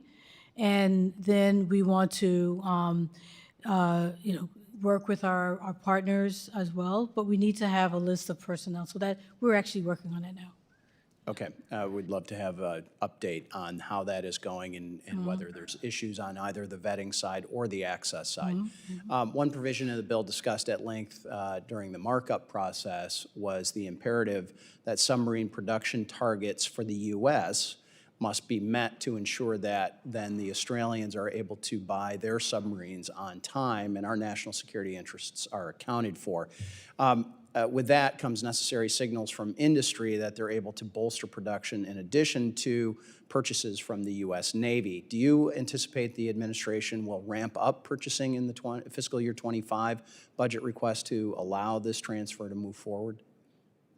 Yes, I mean, and we have in the budget now, in the supplemental funding, to allow for enhancements of submarine bases and support of AUKUS. So we are hoping that this will help, and that we will look in the future to see if we need to ramp up even Okay, more. I'll just note, we have put significant resources into this. Fiscal year 18 to 22, Congress invested nearly $1 billion in developing suppliers, training workforce, and shoring up critical supply chains. Fiscal year 23, the administration initiated a 5-year investment in the submarine industrial base totaling $2.4 billion. And I'm glad to see, actually, on a personal note, I'm glad to see the Navy and others getting back to those, I think, what are inspiring commercials to young people about getting back in and literally welding these behemoths together because they are roaming the seas, making sure that not just our country, but free trade and freedom are being protected. So, And notably, I just want on that, I had an opportunity to go to the shipyards in Norfolk, and so it was really good to be there and see that happening. And I'm anticipating both Norfolk as well as Connecticut and some other places that we need to be paying attention to. Notably, China's not a huge fan. Shocker, about us bolstering Indo-Pacific partners to deter their unmatched regional expansion and aggression. They've gone so far as to push misinformation on AUKUS in order to further its means. For example, in 2021, at an International Atomic Energy Agency Board of Governors meeting, the Chinese ambassador, Ambassador Chun, declared that AUKUS was, quote, an explicit violation of the object and purpose of the Non-Proliferation Treaty, the NPT, and to the detriment of the international non-proliferation regime, close quote. Obviously, that's false. That is not what the NPT regime allows. It very clearly distinguishes between propulsion systems and weapon systems. What is your department doing, though, to counter that misinformation about the transfer? You know it, I know it, people in your agency might know it, but not only here domestically, but internationally, what are you doing to make sure that this misinformation being spewed by China is being countermanded? Yes, thanks for the question. Actually, we're very active in that.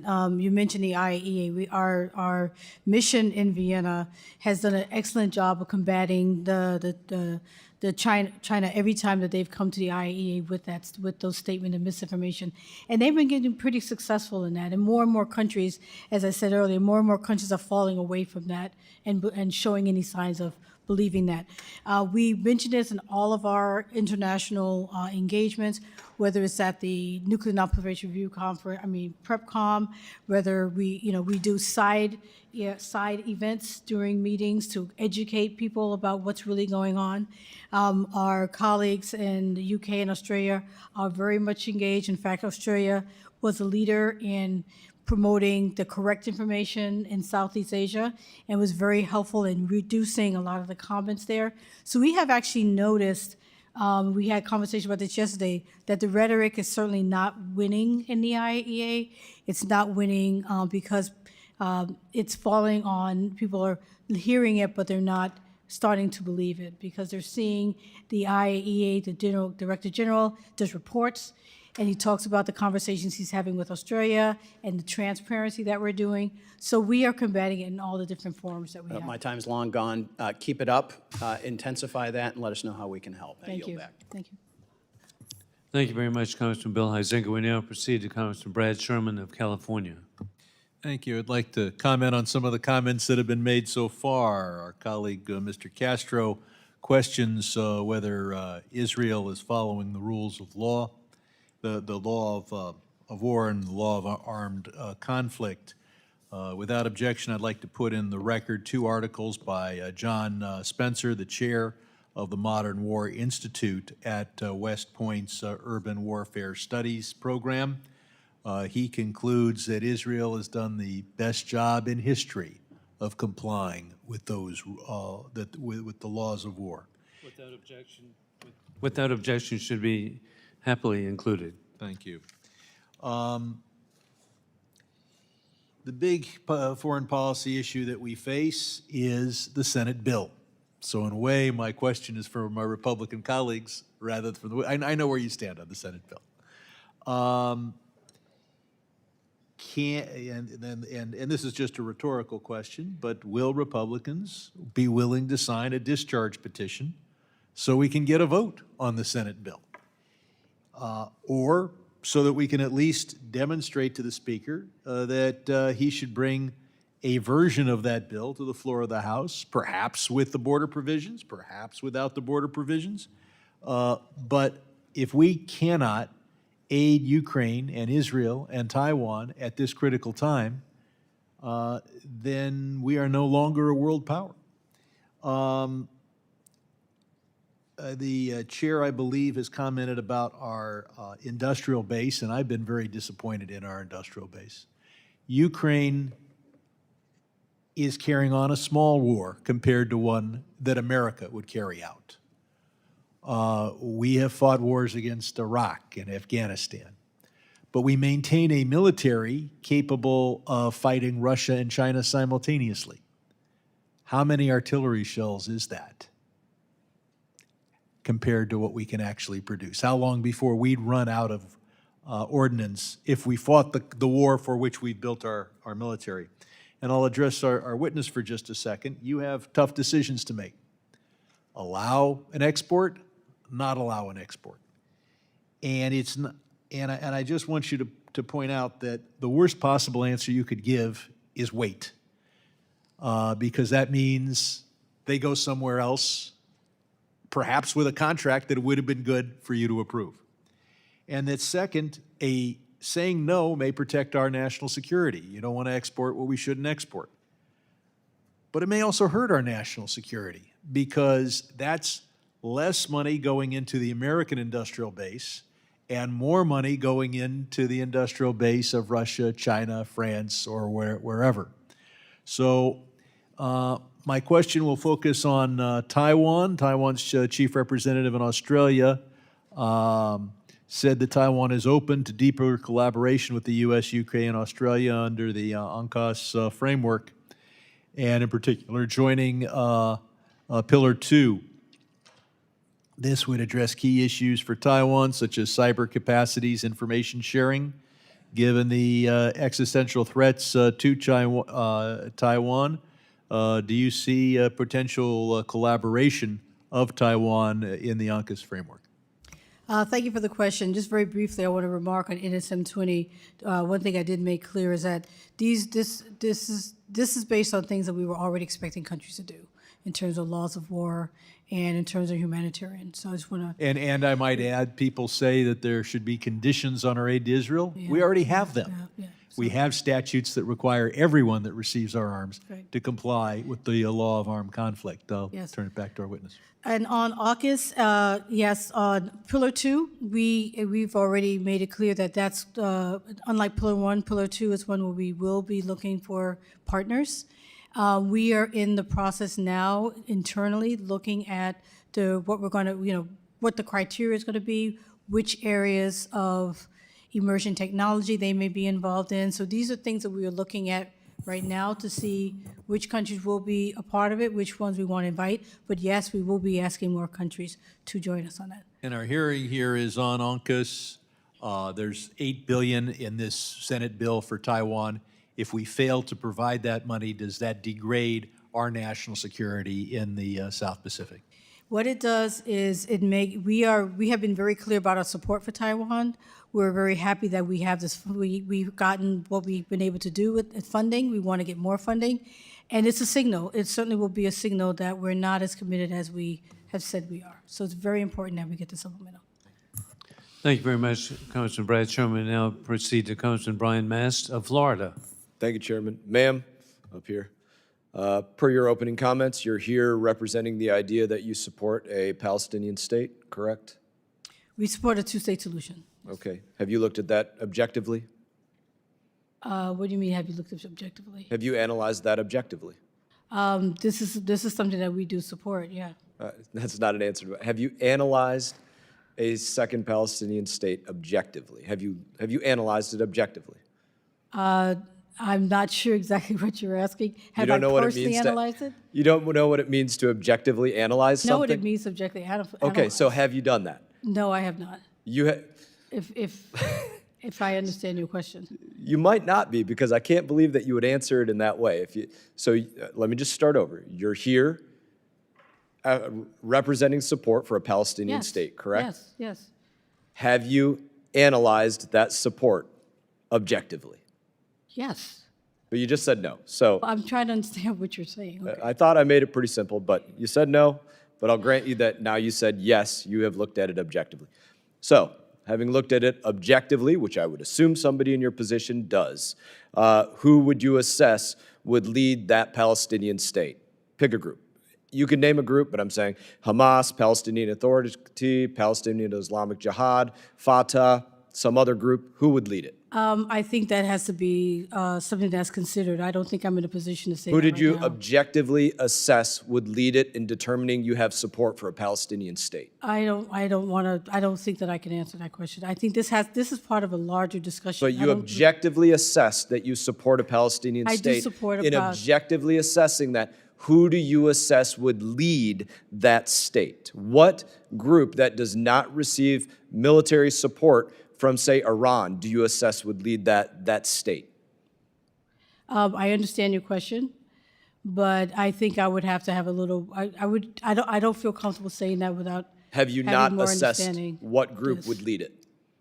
Have you or have you not assessed who would become the leader of that Palestinian state? This is part of a larger discussion. But have you or have you not assessed that?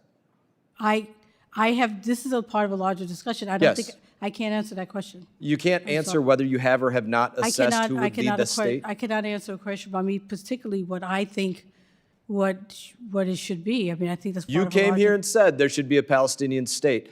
Have you or have you not assessed who would lead that? Just yes or no. Have you looked at who would lead it or have you not? I support a two-state solution. I know you said that numerous times. Have you or have you not assessed who would become the leader of that state? Fatah, Hamas, Palestinian Islamic Jihad, Palestinian Authority, somewhere else. Have you assessed who it would be? I don't feel comfortable. I'm sorry. I don't feel comfortable You don't answering the question. feel but comfortable I feel- saying if you have assessed something. No, what I don't feel comfortable is making a statement when I think it's part of a larger discussion. Don't even say who it is. Just answer, have you assessed it? Have you assessed who would lead it? Put it this way, there will be an assessment of this question within the U.S. government in So terms of you who we think came should. here But supporting something I'm you not have in a not position assessed. right now to say what that is because I think this is part of a larger discussion. Honestly, it's amazing. I think it goes back to your original statement, which was probably the correct one, that you have not objectively looked at this, It's and not a you got it right when you said it's that. not I'm a going to move on to personal- another it's question. Part of what the U.S. government wants to do. I can't. You're I supposed to feel be like the part it's- of the U.S. government I that am does part that. of the U.S. government, So, but I'm not I going will to say not. what the government I have should more do. time. Sorry. I have more questions, so I apologize. So do you assess that a Palestinian state would be more likely to be designated as a major non-NATO ally like Israel or Egypt, or would you assess that they would have to be labeled a state sponsor of terror? I can't if answer created? that question. Have you assessed that? These are questions that I'm not in a position to answer. I'm asking if you are in the position to answer if you have assessed whether that would be the case. You came here sitting before Congress saying you are here representing the idea that there should be a Palestinian state. You said you looked at it objectively, which you probably didn't, and I'm asking if you assessed that. So you can answer whether you assessed something or not. What I can answer is this is part of a discussion that I don't think that I should be making those decisions or answer these questions right now. Answering what you don't think you should answer whether you assess something is amazing. Let me ask one more question. Why do you think that we should make a country out of a people that just conducted a Jewish genocide 4 months ago? I'm not sure what you're asking here. Can I have time to repeat the question for her, Mr. Chairman? Yes. Since she doesn't understand. I object. She's Mr. asking Chairman, for a Mr. Chairman, the clarification. time limit has occurred. So the question, to repeat it, since you said you don't understand Mr. Chairman, I is continue to object. why do you want to make a country Mr. of a Chairman. people that just conducted a Jewish genocide? I Mr. think I said Chairman. it very clearly. Please answer. I'm not going to respond to a question about that one. Sorry. I don't feel like I want to answer your question. I really do, but I just don't feel like I'm in the position right now that I can answer those type of questions. This is a question that's going to be just this is a question for the U.S. government, and You're the U.S. government, Yes, but I know. but undoubtedly you we cannot haven't- answer. We're still. Thank you, Mr. making Chairman, this for decision. indulging me to repeat the question that apparently was not clear. And thank you very much, Congressman Brian Masson. We now proceed to Congressman, former President of the NATO PA, Jerry Connolly of Virginia. Thank you, Mr. Chairman, and I'm sorry for that berating. The chairman began this hearing bemoaning the fact that the Biden administration has, been slow in coming to the aid of Taiwan. Is there aid to Taiwan in the bipartisan security package Yes, there that is. passed the Senate? Yes, there is. And is that being blocked by Republican leadership here in the House? Yes, it is. Now, Mr. Perry complained about his concern that Iran is marching toward nuclear capability. Should we have had some kind of arms control agreement to prevent that from happening? Yes. And what was that called? JCPOA. JCPOA. And what happened to that? We withdrew from JCPOA. Who did that? The prior administration. Is that a Republican or Democratic administration? Republican. Trump. Trump. Oh. Well, what about the Intermediate Range Nuclear Forces Treaty? That had been between us and the former Soviet Union, now Russia. What happened to that one? We withdrew from that one. We withdrew from that. And who withdrew from that? Prior administration. President Trump. President Trump. And do you think the world is more or less secure since 2019 with that decision? The world is more secure if we have valid arms control treaties. I'm sorry. The world is more secure with valid arms control treaties. So it's the opposite. We're less secure because secure. we withdrew from that. Yes. Otherwise, that sounds like, yes, we have no bananas. Okay. What about the Open Skies Treaty and New START? What about those? What happened to those? Open Skies, we are no longer a party of that. And New START treaty, right now, Russia has suspended. But did we withdraw from that treaty? We did not withdraw from New START. The Open Skies Treaty, Open Skies treaty, we did. we did. And Yes. who did that? The prior administration. I'm sorry? The prior administration. You don't want to name it. President Trump. President Trump. And that was a 34-nation treaty that contributed to security from your point of view? Yes, it did. So we're, by definition, less secure. Okay, what about the Law of the Seas Treaty? Now, that one, surely we could agree to that one, right? Yes, well, it would be good if we did, But because it did hasn't. we, is my question. No, we haven't, no. We are not a party to the treaty. Now, when we're looking at security in the Indo-Pacific, who benefits from American non-participation in the Law of the Sea Treaty? China. China. And is China a member of the treaty? Did they sign the treaty? I don't recall. Yes, the honestly, answer is yes. Okay, good. And Yes. they participate in every committee and subcommittee created by Law of the Seas Authority, and we're not there. What could go wrong with that, Madam Undersecretary? Yeah, we need to be present. Does We need to that be present. contribute to our security in the region? No, us not being present does not contribute to our security. And with respect, finally, to President Biden's big security package supplemental and the big bipartisan vote in the Senate this week, you think that our security would be enhanced or damaged with House consideration and passage of that bipartisan agreement? Be strongly enhanced if we had that. Say it Strongly again. enhanced if we have it.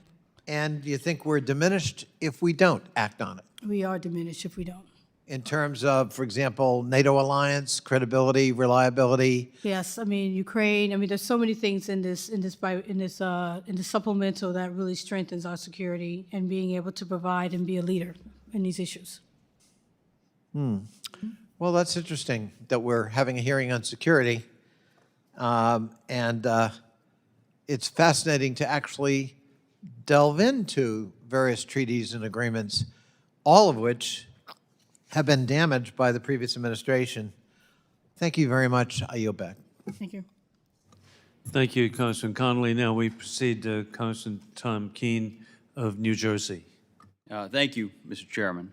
This committee held a hearing in May 2023 that focused on AUKUS and ways to improve U.S. arms exports.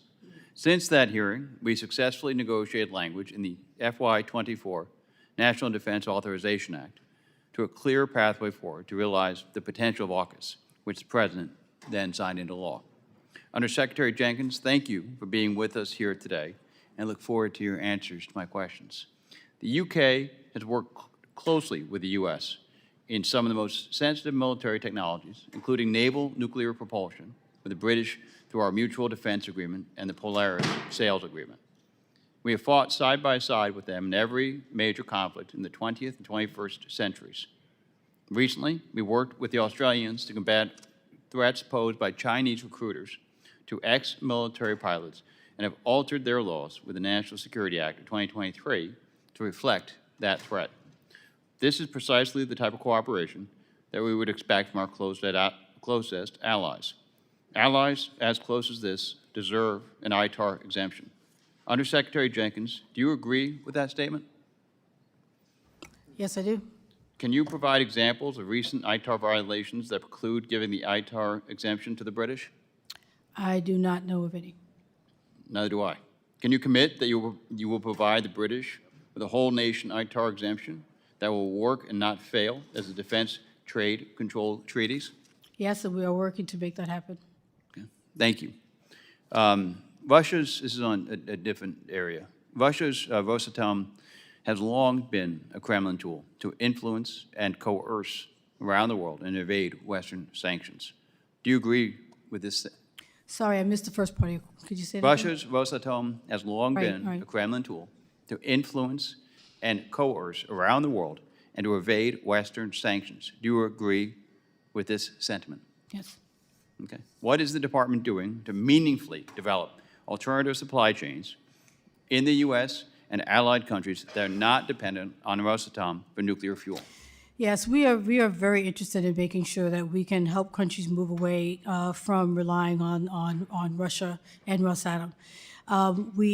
There's once again in the supplemental, there's funding there to find alternative sources for the supply chain. We have come to agreements with countries to help countries find. We have agreement with a number of NATO countries as well. We have the G7 actions. We have statements that were made at COP. These are multilateral efforts. And in addition, of course, a lot of Europe has been trying to move away from Russia. So this is something we're very serious about, and we're working multilaterally with countries, and we want to get the funding to actually do some more of that. The few sanctions on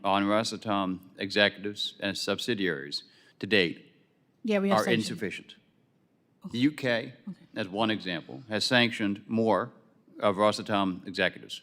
Why is the U.S. not moving faster in coordination with allies to sanction Rosatom and subsidiaries? Yes, we have sanctioned Rosatom. We, of course, can continue to work with our partners to continue to sanction them. It's not something that's done. We can continue to do that, and we will.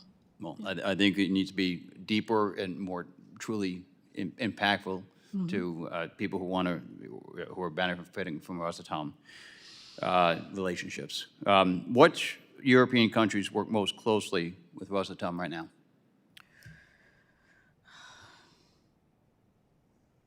I don't know offhand, but I can get that to you. Can you please? Yes, I could. Thank you. I'll yield back.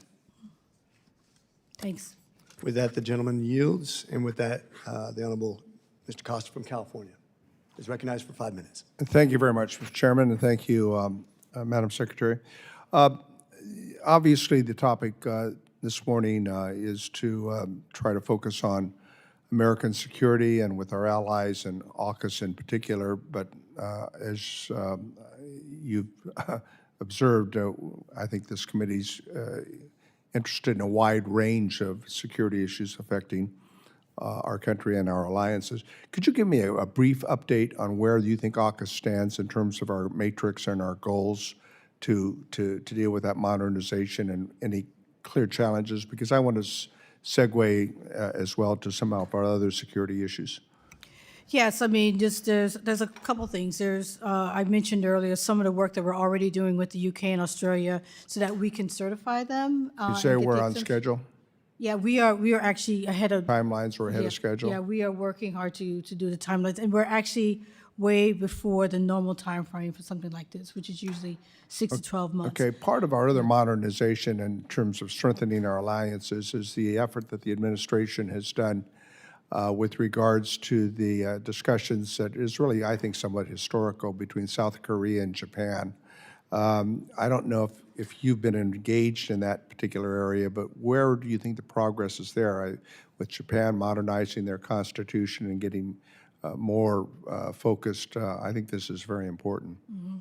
Well, what I can say on this issue is that we have been obviously focusing a lot on both Japan and South Korea, a lot because of the North Korean threat, but also because we want to strengthen our relationship with them. So, we've had the Washington statement, the extended deterrence talks, a lot of engagement that we're doing. And I think the North Korean threats, clearly, I mean, we're focused in Ukraine and in the Middle East, as we should be.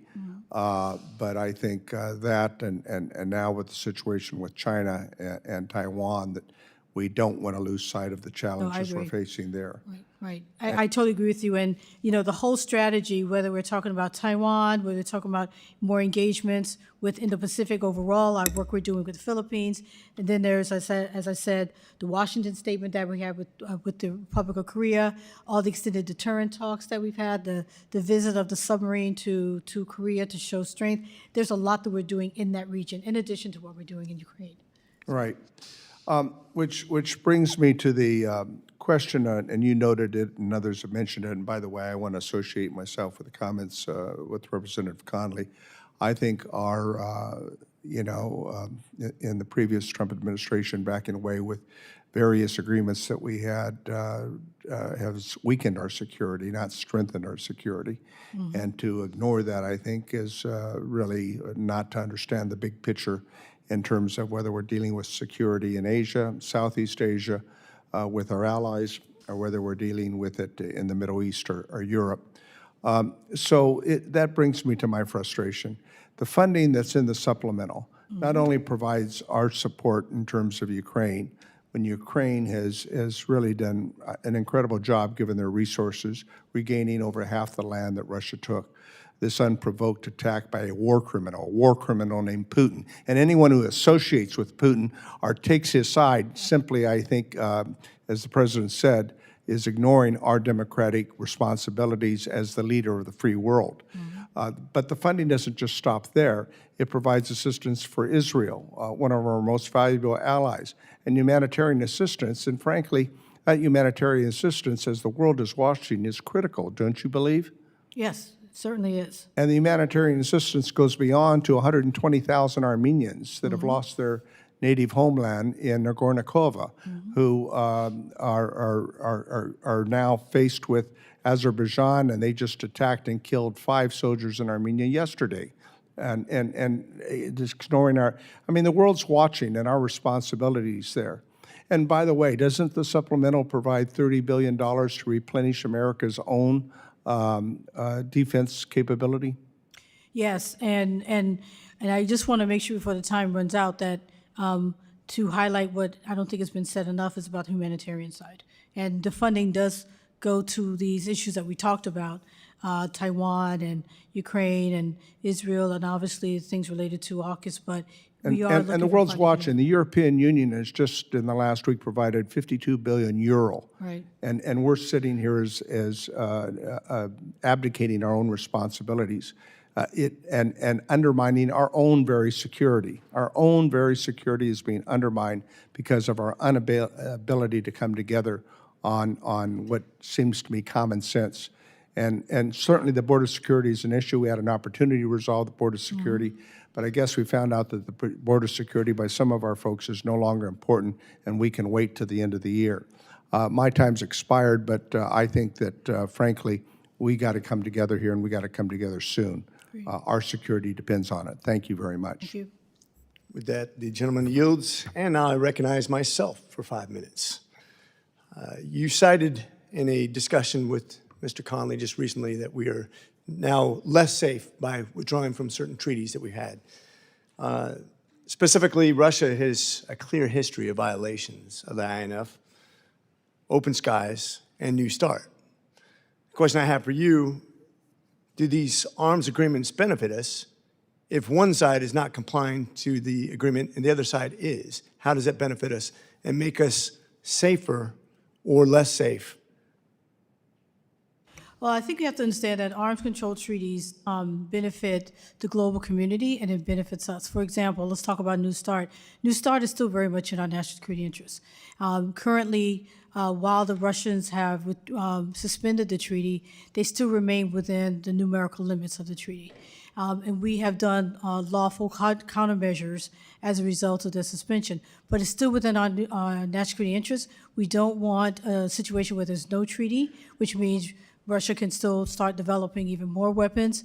You know, it's the other side of deterrence. It's in our interest to try to find ways through arms control to limit arms races. So I would make the counterpoint that whether it be these agreements or the World Trade Organization or the Paris Accords or anything, if the United States is the only one following the rules, the only one decreasing carbon imprint, the only one who's paying the bills, the only one who's following the rules, and everybody else is cheating, that's not really putting us in an advantage at all. That's not the purpose of a treaty to begin with. And before you respond, I just want to say that, did the Trump administration cite the treaty violations as a reason to withdraw from the treaties?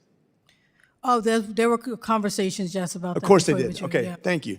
So I just want to point out the point, look, whether it be China violating the World Trade Organization when we take them to court, they're wrong every time, and they just find other ways to cheat. China's paying attention to these treaties, and if we're allowing people to cheat in these treaties, it sets us up for bigger failures on grander scales where we have a global strategic issue at hand. And that's why I disagree with your point, and we're just going to have an impasse at that, because I think if one person is cheating and the other person is following the rules, it doesn't put you in an advantage. It doesn't give you, and certainly when you're talking about a global agreement, the rest of the world is paying attention to this too. Can I respond? Quickly, please. Just very briefly, just to put it in context, I understand we're talking about the New START Treaty, but there are other treaties that have over 180 countries that are parties to them. And these treaties develop norms, and they dispel and help to provide some kind of strategic stability within the international system. So they do have a value, and even though I understand that in this case with Russia, with their suspending the treaty, right now the treaty still exists, and it's in our interest to try to keep it going. With all due respect, I'm not worried about other countries besides Russia, Iran, China, North Korea. I don't think the other countries are nefarious. It's unfair to judge the other countries based on those countries that are cheating, and I will not agree with you on that point. With that said, when we talk about Pillar 2 allies, What do you think the nations, what nations do you think are most important to us, including those Pillar 2 when it talks about sharing of technologies? Obviously, New Zealand wants to be one of those. We have Australia right now that we're sharing information with, and we're gonna help them with submarine programs. Who do you think the most important Pillar 2 future allies are? Yeah, and actually, that's something we're actually looking at. We're looking at this at this very moment.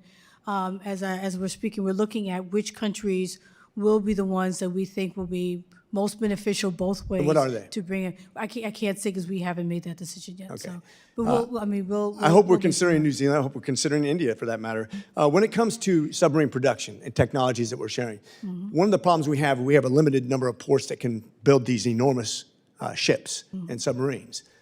China has about 50. We have about 2. How are we even going to keep up with our own production needs, let alone anybody that's agreed in this AUKUS production abroad? Because we are woefully behind right now.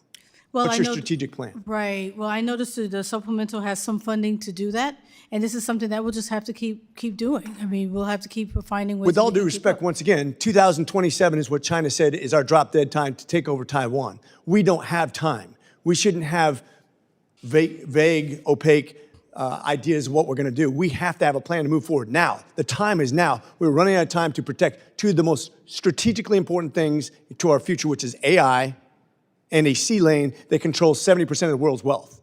The time is now. And part of the AUKUS is to start developing these, for example, these AI and emerging technologies in an interoperable way, so we can defend ourselves. Okay, like I said, I need a specific plan, please.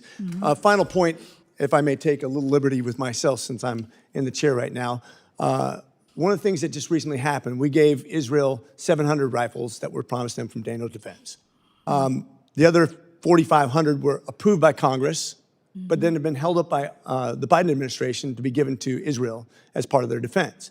My question is, if we're not going to give low technology weaponry to Israel, a fairly defined ally for a long time now, in a time of war, how can we trust the Biden administration to release even more technologically advanced weapons to allies and friends in even more strategically important future conflicts, including Taiwan and other places? How can we trust you to release that if we can't even give it to a known friend during a time of war? Well, 2 things, that we are still in the process right now of deliberating on that, but I would also like to say that, different situations have different processes, and so I wouldn't necessarily say that what we do here, in this case, is exactly the same as Ukraine or exactly the same as any other situation. You're We are absolutely right. It's not the exact same thing. We're deliberating now on that particular case to see where we're going to go. So you're deliberating on it. Yes. During a time of war with a close ally on low-tech weaponry, we're deliberating on giving them the assets they need to defend themselves. And I just want to point that we're also out. hoping that we'll get a supplemental that will also give them more funding that will also So if we help give you them. the supplemental, you're going to go ahead and give them the weapons? Is that it? Are we being held No, hostage for that? we need to continue our deliberations, but we should also give them funding. So that I they will can just continue. note that the deliberations are delaying weapons for a known ally during a time of war, and even if we approve whatever bill you want to put in front of us, you may do the same thing anyways. With that, I yield myself. I now recognize Representative Jackson from Illinois for 5 minutes. Thank you, Acting Chairman McCormick. Thank you, Honorable Bonnie Jenkins, for your service and your hard work and dedication and your candor in the time you've given us today. Regarding the AUKUS, I'd like to know, how will the AUKUS agreement secure U.S. interest and promote peace in the Indo-Pacific? I've had the opportunity with Member Kim to travel most recently, many of the countries in the Indo-Pacific area, but please answer that for me. Yeah, thank you. Actually, one of the major focus of AUKUS is in fact to make the Indo-Pacific open and free and to provide security in the Pacific region, and that's one of the major points of it. So, there's 2 pillars, as you know. I mean, by building the submarines and helping Australia with this nuclear power submarine, we see that as a way that all 3 countries to work together to strengthen the Indo-Pacific region and its security. And this trilateral agreement, what new opportunities has this created for us to strengthen our defense and security? in the region? It's going to allow us to work with with both countries in developing a very strong interoperable process in terms of our technology, not just with the submarines, but in terms of our technology. It's going to promote integrated deterrence. And will help develop our industrial base. It will help to develop and promote our science and technology, our STEM individuals. So there's a huge side of it that's about people and developing that aspect of it. And it really is going to expand our relationship with two countries who are long partners with us, where we have a history of working with them, but also eventually to include other countries as well in terms of the work that we do in emerging technologies. Beyond the intelligence efforts, are there legal reforms or changes under consideration in Australia and the UK to support investigations and prosecutions? Yes, crimes? those are examples of things we're actually having conversations with them right now. I mean, I talked a little bit today about, questions we're having based on new bills and legislation that they're actually doing in the UK and Australia, so that we can certify them. So they are actually stepping up and taking a leading role in their countries and making sure that we can do all of this. And we are working with them in that process to make sure everything is in place so that we can certify them. I would like to thank you for your candor, your spirit of cooperation, and your openness and transparency. Was there anything else you'd like to add to the record? No, it's just basically what I said earlier. I mean, one of the things that's most important to us, in addition to passing the supplemental, is bipartisan support that we have seen on AUKUS. And as I said earlier, Australia sees it, the UK sees it, so it's a message that we remain very serious about this initiative, this very exciting initiative. So we hope that can continue. Again, I thank you very much. I yield back my time, Mr. Chairman. Thank you. The gentleman yields. And with that, we recognize Mr. Baird from Indiana for 5 minutes. Thank you, Mr. Chairman. And Undersecretary Jenkins, we appreciate you taking time to be with us. So Madam Secretary, I've heard that ITAR, which is the International Trafficking in Arms Regulations, compliance can be burdensome for many of those involved. Can you explain what the process looks like for an ITAR license? Yes, I mean, when the license comes in, we look at the CAP policy, and we measure everything by our Commission on Transfer policy. And we base everything on that, and then there's a process where we go through it with about 24 hours. We don't hold on, 24 to 40 hours, we don't hold on to requests for very long. I know there's been a lot of questions about the delays in providing equipment to countries and ITAR, but we do our deliberations within state pretty rapidly. And then, we have to get, in some cases, it goes to Congress for them to look at and review. And if everything goes through, unfortunately, that's when a lot of the delay occurs, because we have delays in our industrial base, and that's one of the reasons why we are not as quick as we could be in terms of providing equipment that's being requested. But that's something that we want to fix. It's something that's in the supplemental, and we need to fix that because not only for all countries who are concerned about the delay, but because we have to continue to support Israel and Ukraine. Thank you. And continuing on in that vein, in that process, where's your department seeing the most time spent on the license and compliance? Is it registration? Is it application for temporary license? Is it implementing internal compliance programs, or is it something else? The process is obviously it's very standard. And, as I had said earlier, we don't run into a lot of problems with the process within State Department. It really is, and the Congress notifications in the cases where we have them is not usually cumbersome either.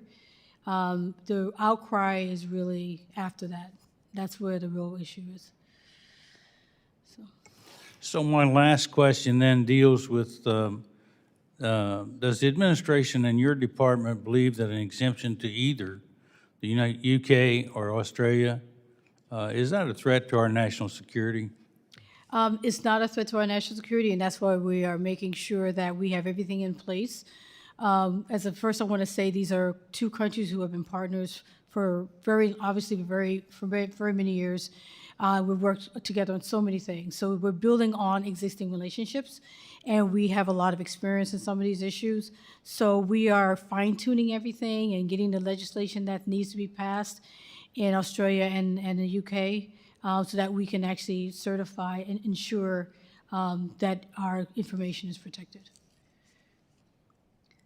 Thank you. Appreciate your response to those questions, and that's all the questions I have, and I yield back, Mr. Chairman. Thank you.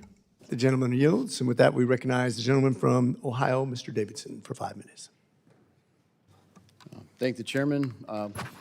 Thank you for being here today. I appreciate the work that you're doing to make sure we get this really sensitive job right on who do we release weapons to, what weapons are released, do we expect people to pay us for them?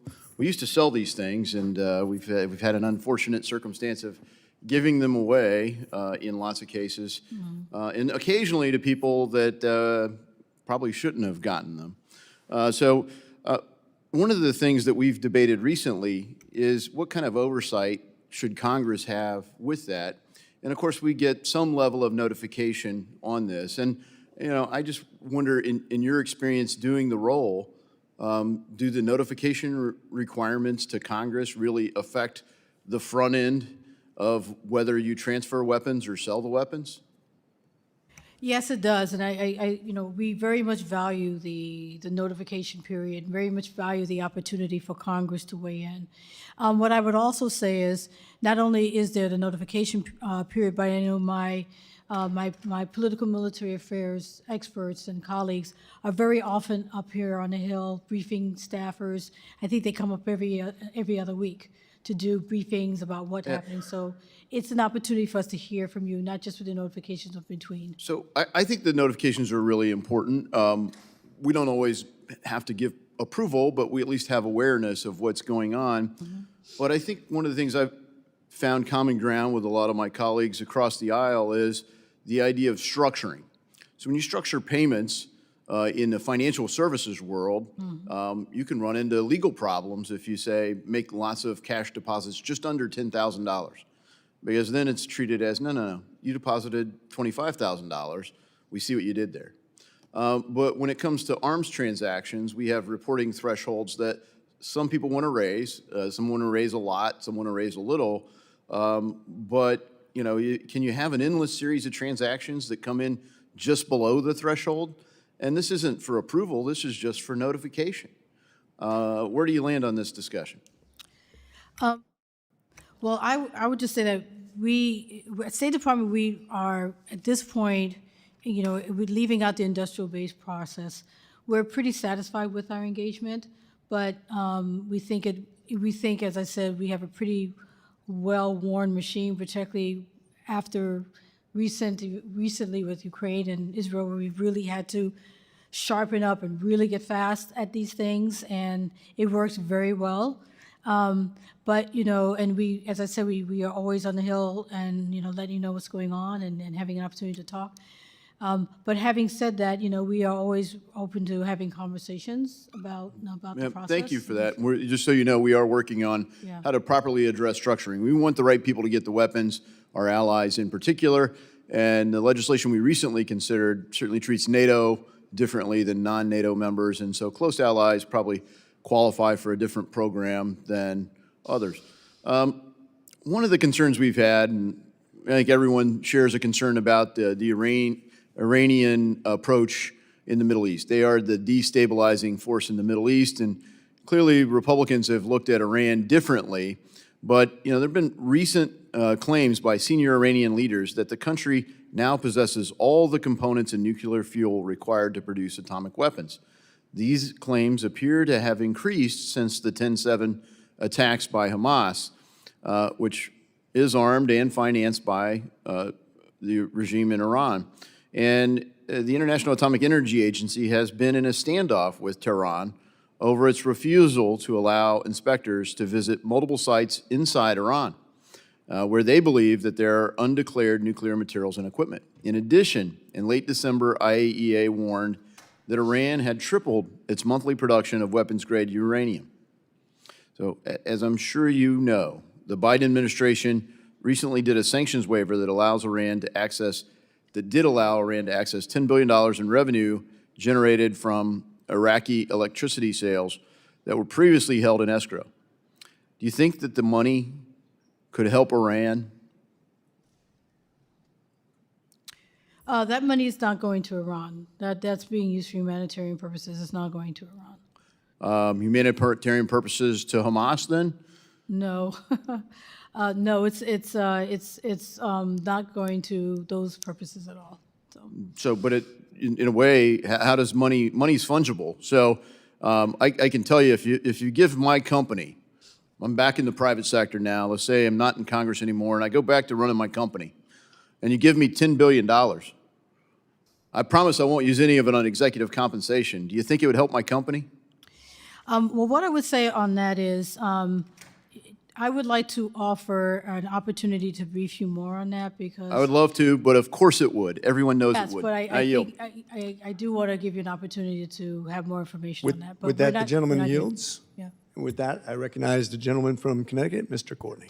Thank you, Mr. Chairman. And at the outset of my remarks, I just want to thank Chairman McCall and Ranking Member Meeks, the committee staff, for the opportunity to join here today, but also for their amazing hard work in the fall to get the AUKUS authorities packaged out of this committee over to the House Armed Services Committee so that we were able in conference to really get it done in time, and President Biden signed it into law on December 23rd. Again, a historic bill.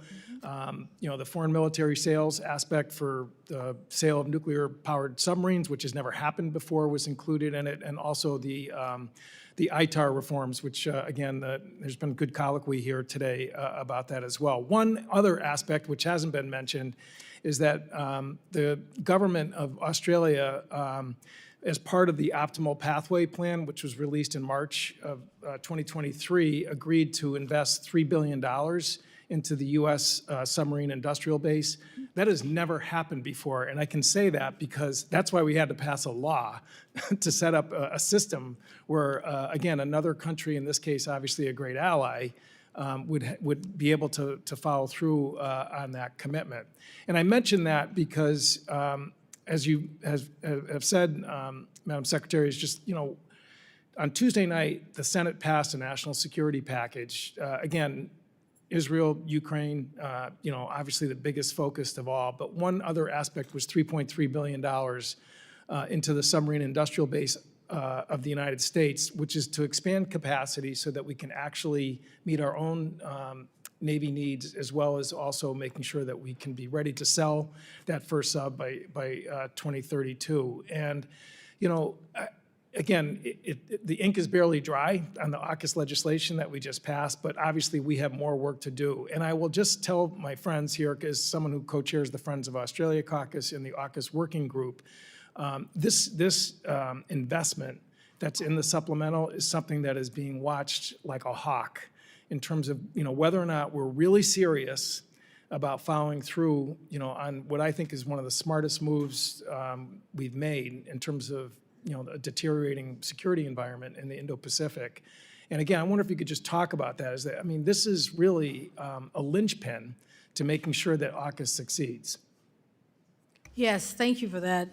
Totally agree with you. And I like that you phrase it as they're watching us because, I have interactions with my UK and Australian colleagues on a regular basis. And they are, as you said, extremely committed to this. They've done new legislation. They've committed a lot of money to this.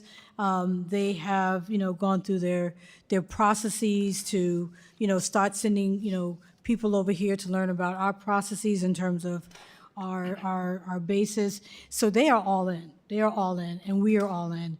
But we have to keep showing that we're all in. And as you said, people are watching what's happening with the supplemental, and they know that there is money in the supplemental that's related to AUKUS. And this is not just money. This is policy. This is priorities. This is what the U.S. cares about, and everyone understands that.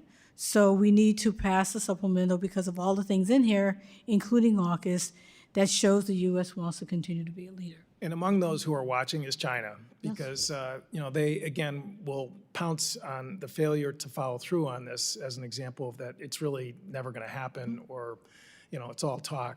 As someone who represents the General Dynamics Shipyard, which is the general contractor for the Virginia class program. First of all, we've just had our first 3 Australian naval officers show up in town as part of a 2023 authorization that, again, is going to start training them up to get that proficiency to operate a nuclear-powered submarine. But we also are looking forward to getting shipyard workers to skill them up to make sure that they can take this on. And that, again, is back in your portfolio. We want to make sure that we really don't keep the shipyard sort of carved out into places where they can and can't go. We want to make sure they, as quickly and comprehensively as possible, learn these skills. Yes, I totally agree. And as I had mentioned earlier, this is an important part of AUKUS that doesn't get as much attention, is the training and the exchange of individuals to different shipyards and learning about what's happening. I mentioned earlier that I had visited a shipyard a few months ago, and all because of AUKUS to really move this forward. So yes, we were not going to forget that. With that, the gentleman yields. And with that, the gentleman from Tennessee, Mr. Burchett, is recognized for 5 Thank you, minutes. Mr. Chairman. Thank you, ma'am, for being here. Do you feel like Iran is closer today to having a nuclear bomb than ever before? Yes, Iran is reaching up to 60%, and yes. Why aren't the Biden administration's policies working, in your opinion? Well, obviously, as I said earlier, one of the things we do want to focus on is diplomacy, but you also have to have a willing partner on the other side. We are supporting the IAEA and its efforts, and we're trying with the efforts that we can. But nothing's taking traction right now with Iran, and they're not putting anything on the table that's really something that we can negotiate. Apparently, North Korea has been doing some missile tests. How are they funding these tests? I am not particularly sure exactly how they're funding this test. I mean, obviously, they're taking things from their own domestic sources, but they're also, violating UN Security Council resolutions, and other countries are doing the same by providing them things. Has North Korea ever used any of our foreign aid, United States foreign aid, to fund their nuclear missile program? I am not aware of that. So. Okay. What countries in that region do you think are helping North Korea? Well, now we know that Russia has a relationship with them. I mean, there might be more that we could say. Are they funding it, or are they just? Well, put it this way: we don't know exactly what the relationship is with Iran and Russia. We don't know with North Korea and Russia. We don't know all the things that they're doing. There's more that we could probably go into in a classified setting where we can get more in depth. But yeah, we do know that there are violations. Okay, let me switch gears a little bit. Are you aware of the purposes that are not prohibited section of the Chemical Weapons Convention? And does that section specifically mention that the use of chemicals on the annex can be used for legitimate pharmaceutical and medical needs? Well, I think the issue with chemical weapons is, or the precursors, is so many of them. There's so many dual-use items when you're talking about it. Okay, are the Biden administration's efforts to require a license to export fentanyl to Russia and Belarus, is that because of its potential for application as a chemical weapon?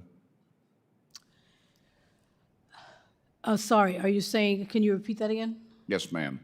And I'm asking if you're aware that that this administration's efforts through the Commerce to require a license to export fentanyl to Russia and Belarus, is that because of a potential for application as a chemical weapon? That would not be for that reason.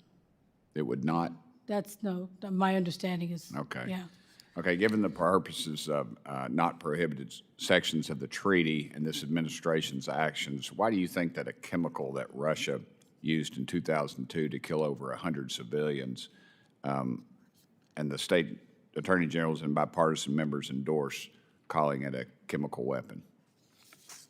Why is it called a chemical weapon? Well, that I'm sorry, that I didn't get the rest of it. I paused. I apologize. Of that was called a chemical weapon. It's killed thousands of Americans. Should it not be declared a chemical weapon and controlled by the Chemical Weapons Convention, given its deadly dual-use nature? If you're talking about Novichok's, we have included that in the Chemical Weapons Convention. Okay. Let's see. Go on. I believe that's the end of my questions, ma'am. Thank you. Okay, thank you. With that, the gentleman yields. And so I believe we're to the conclusion remarks right now.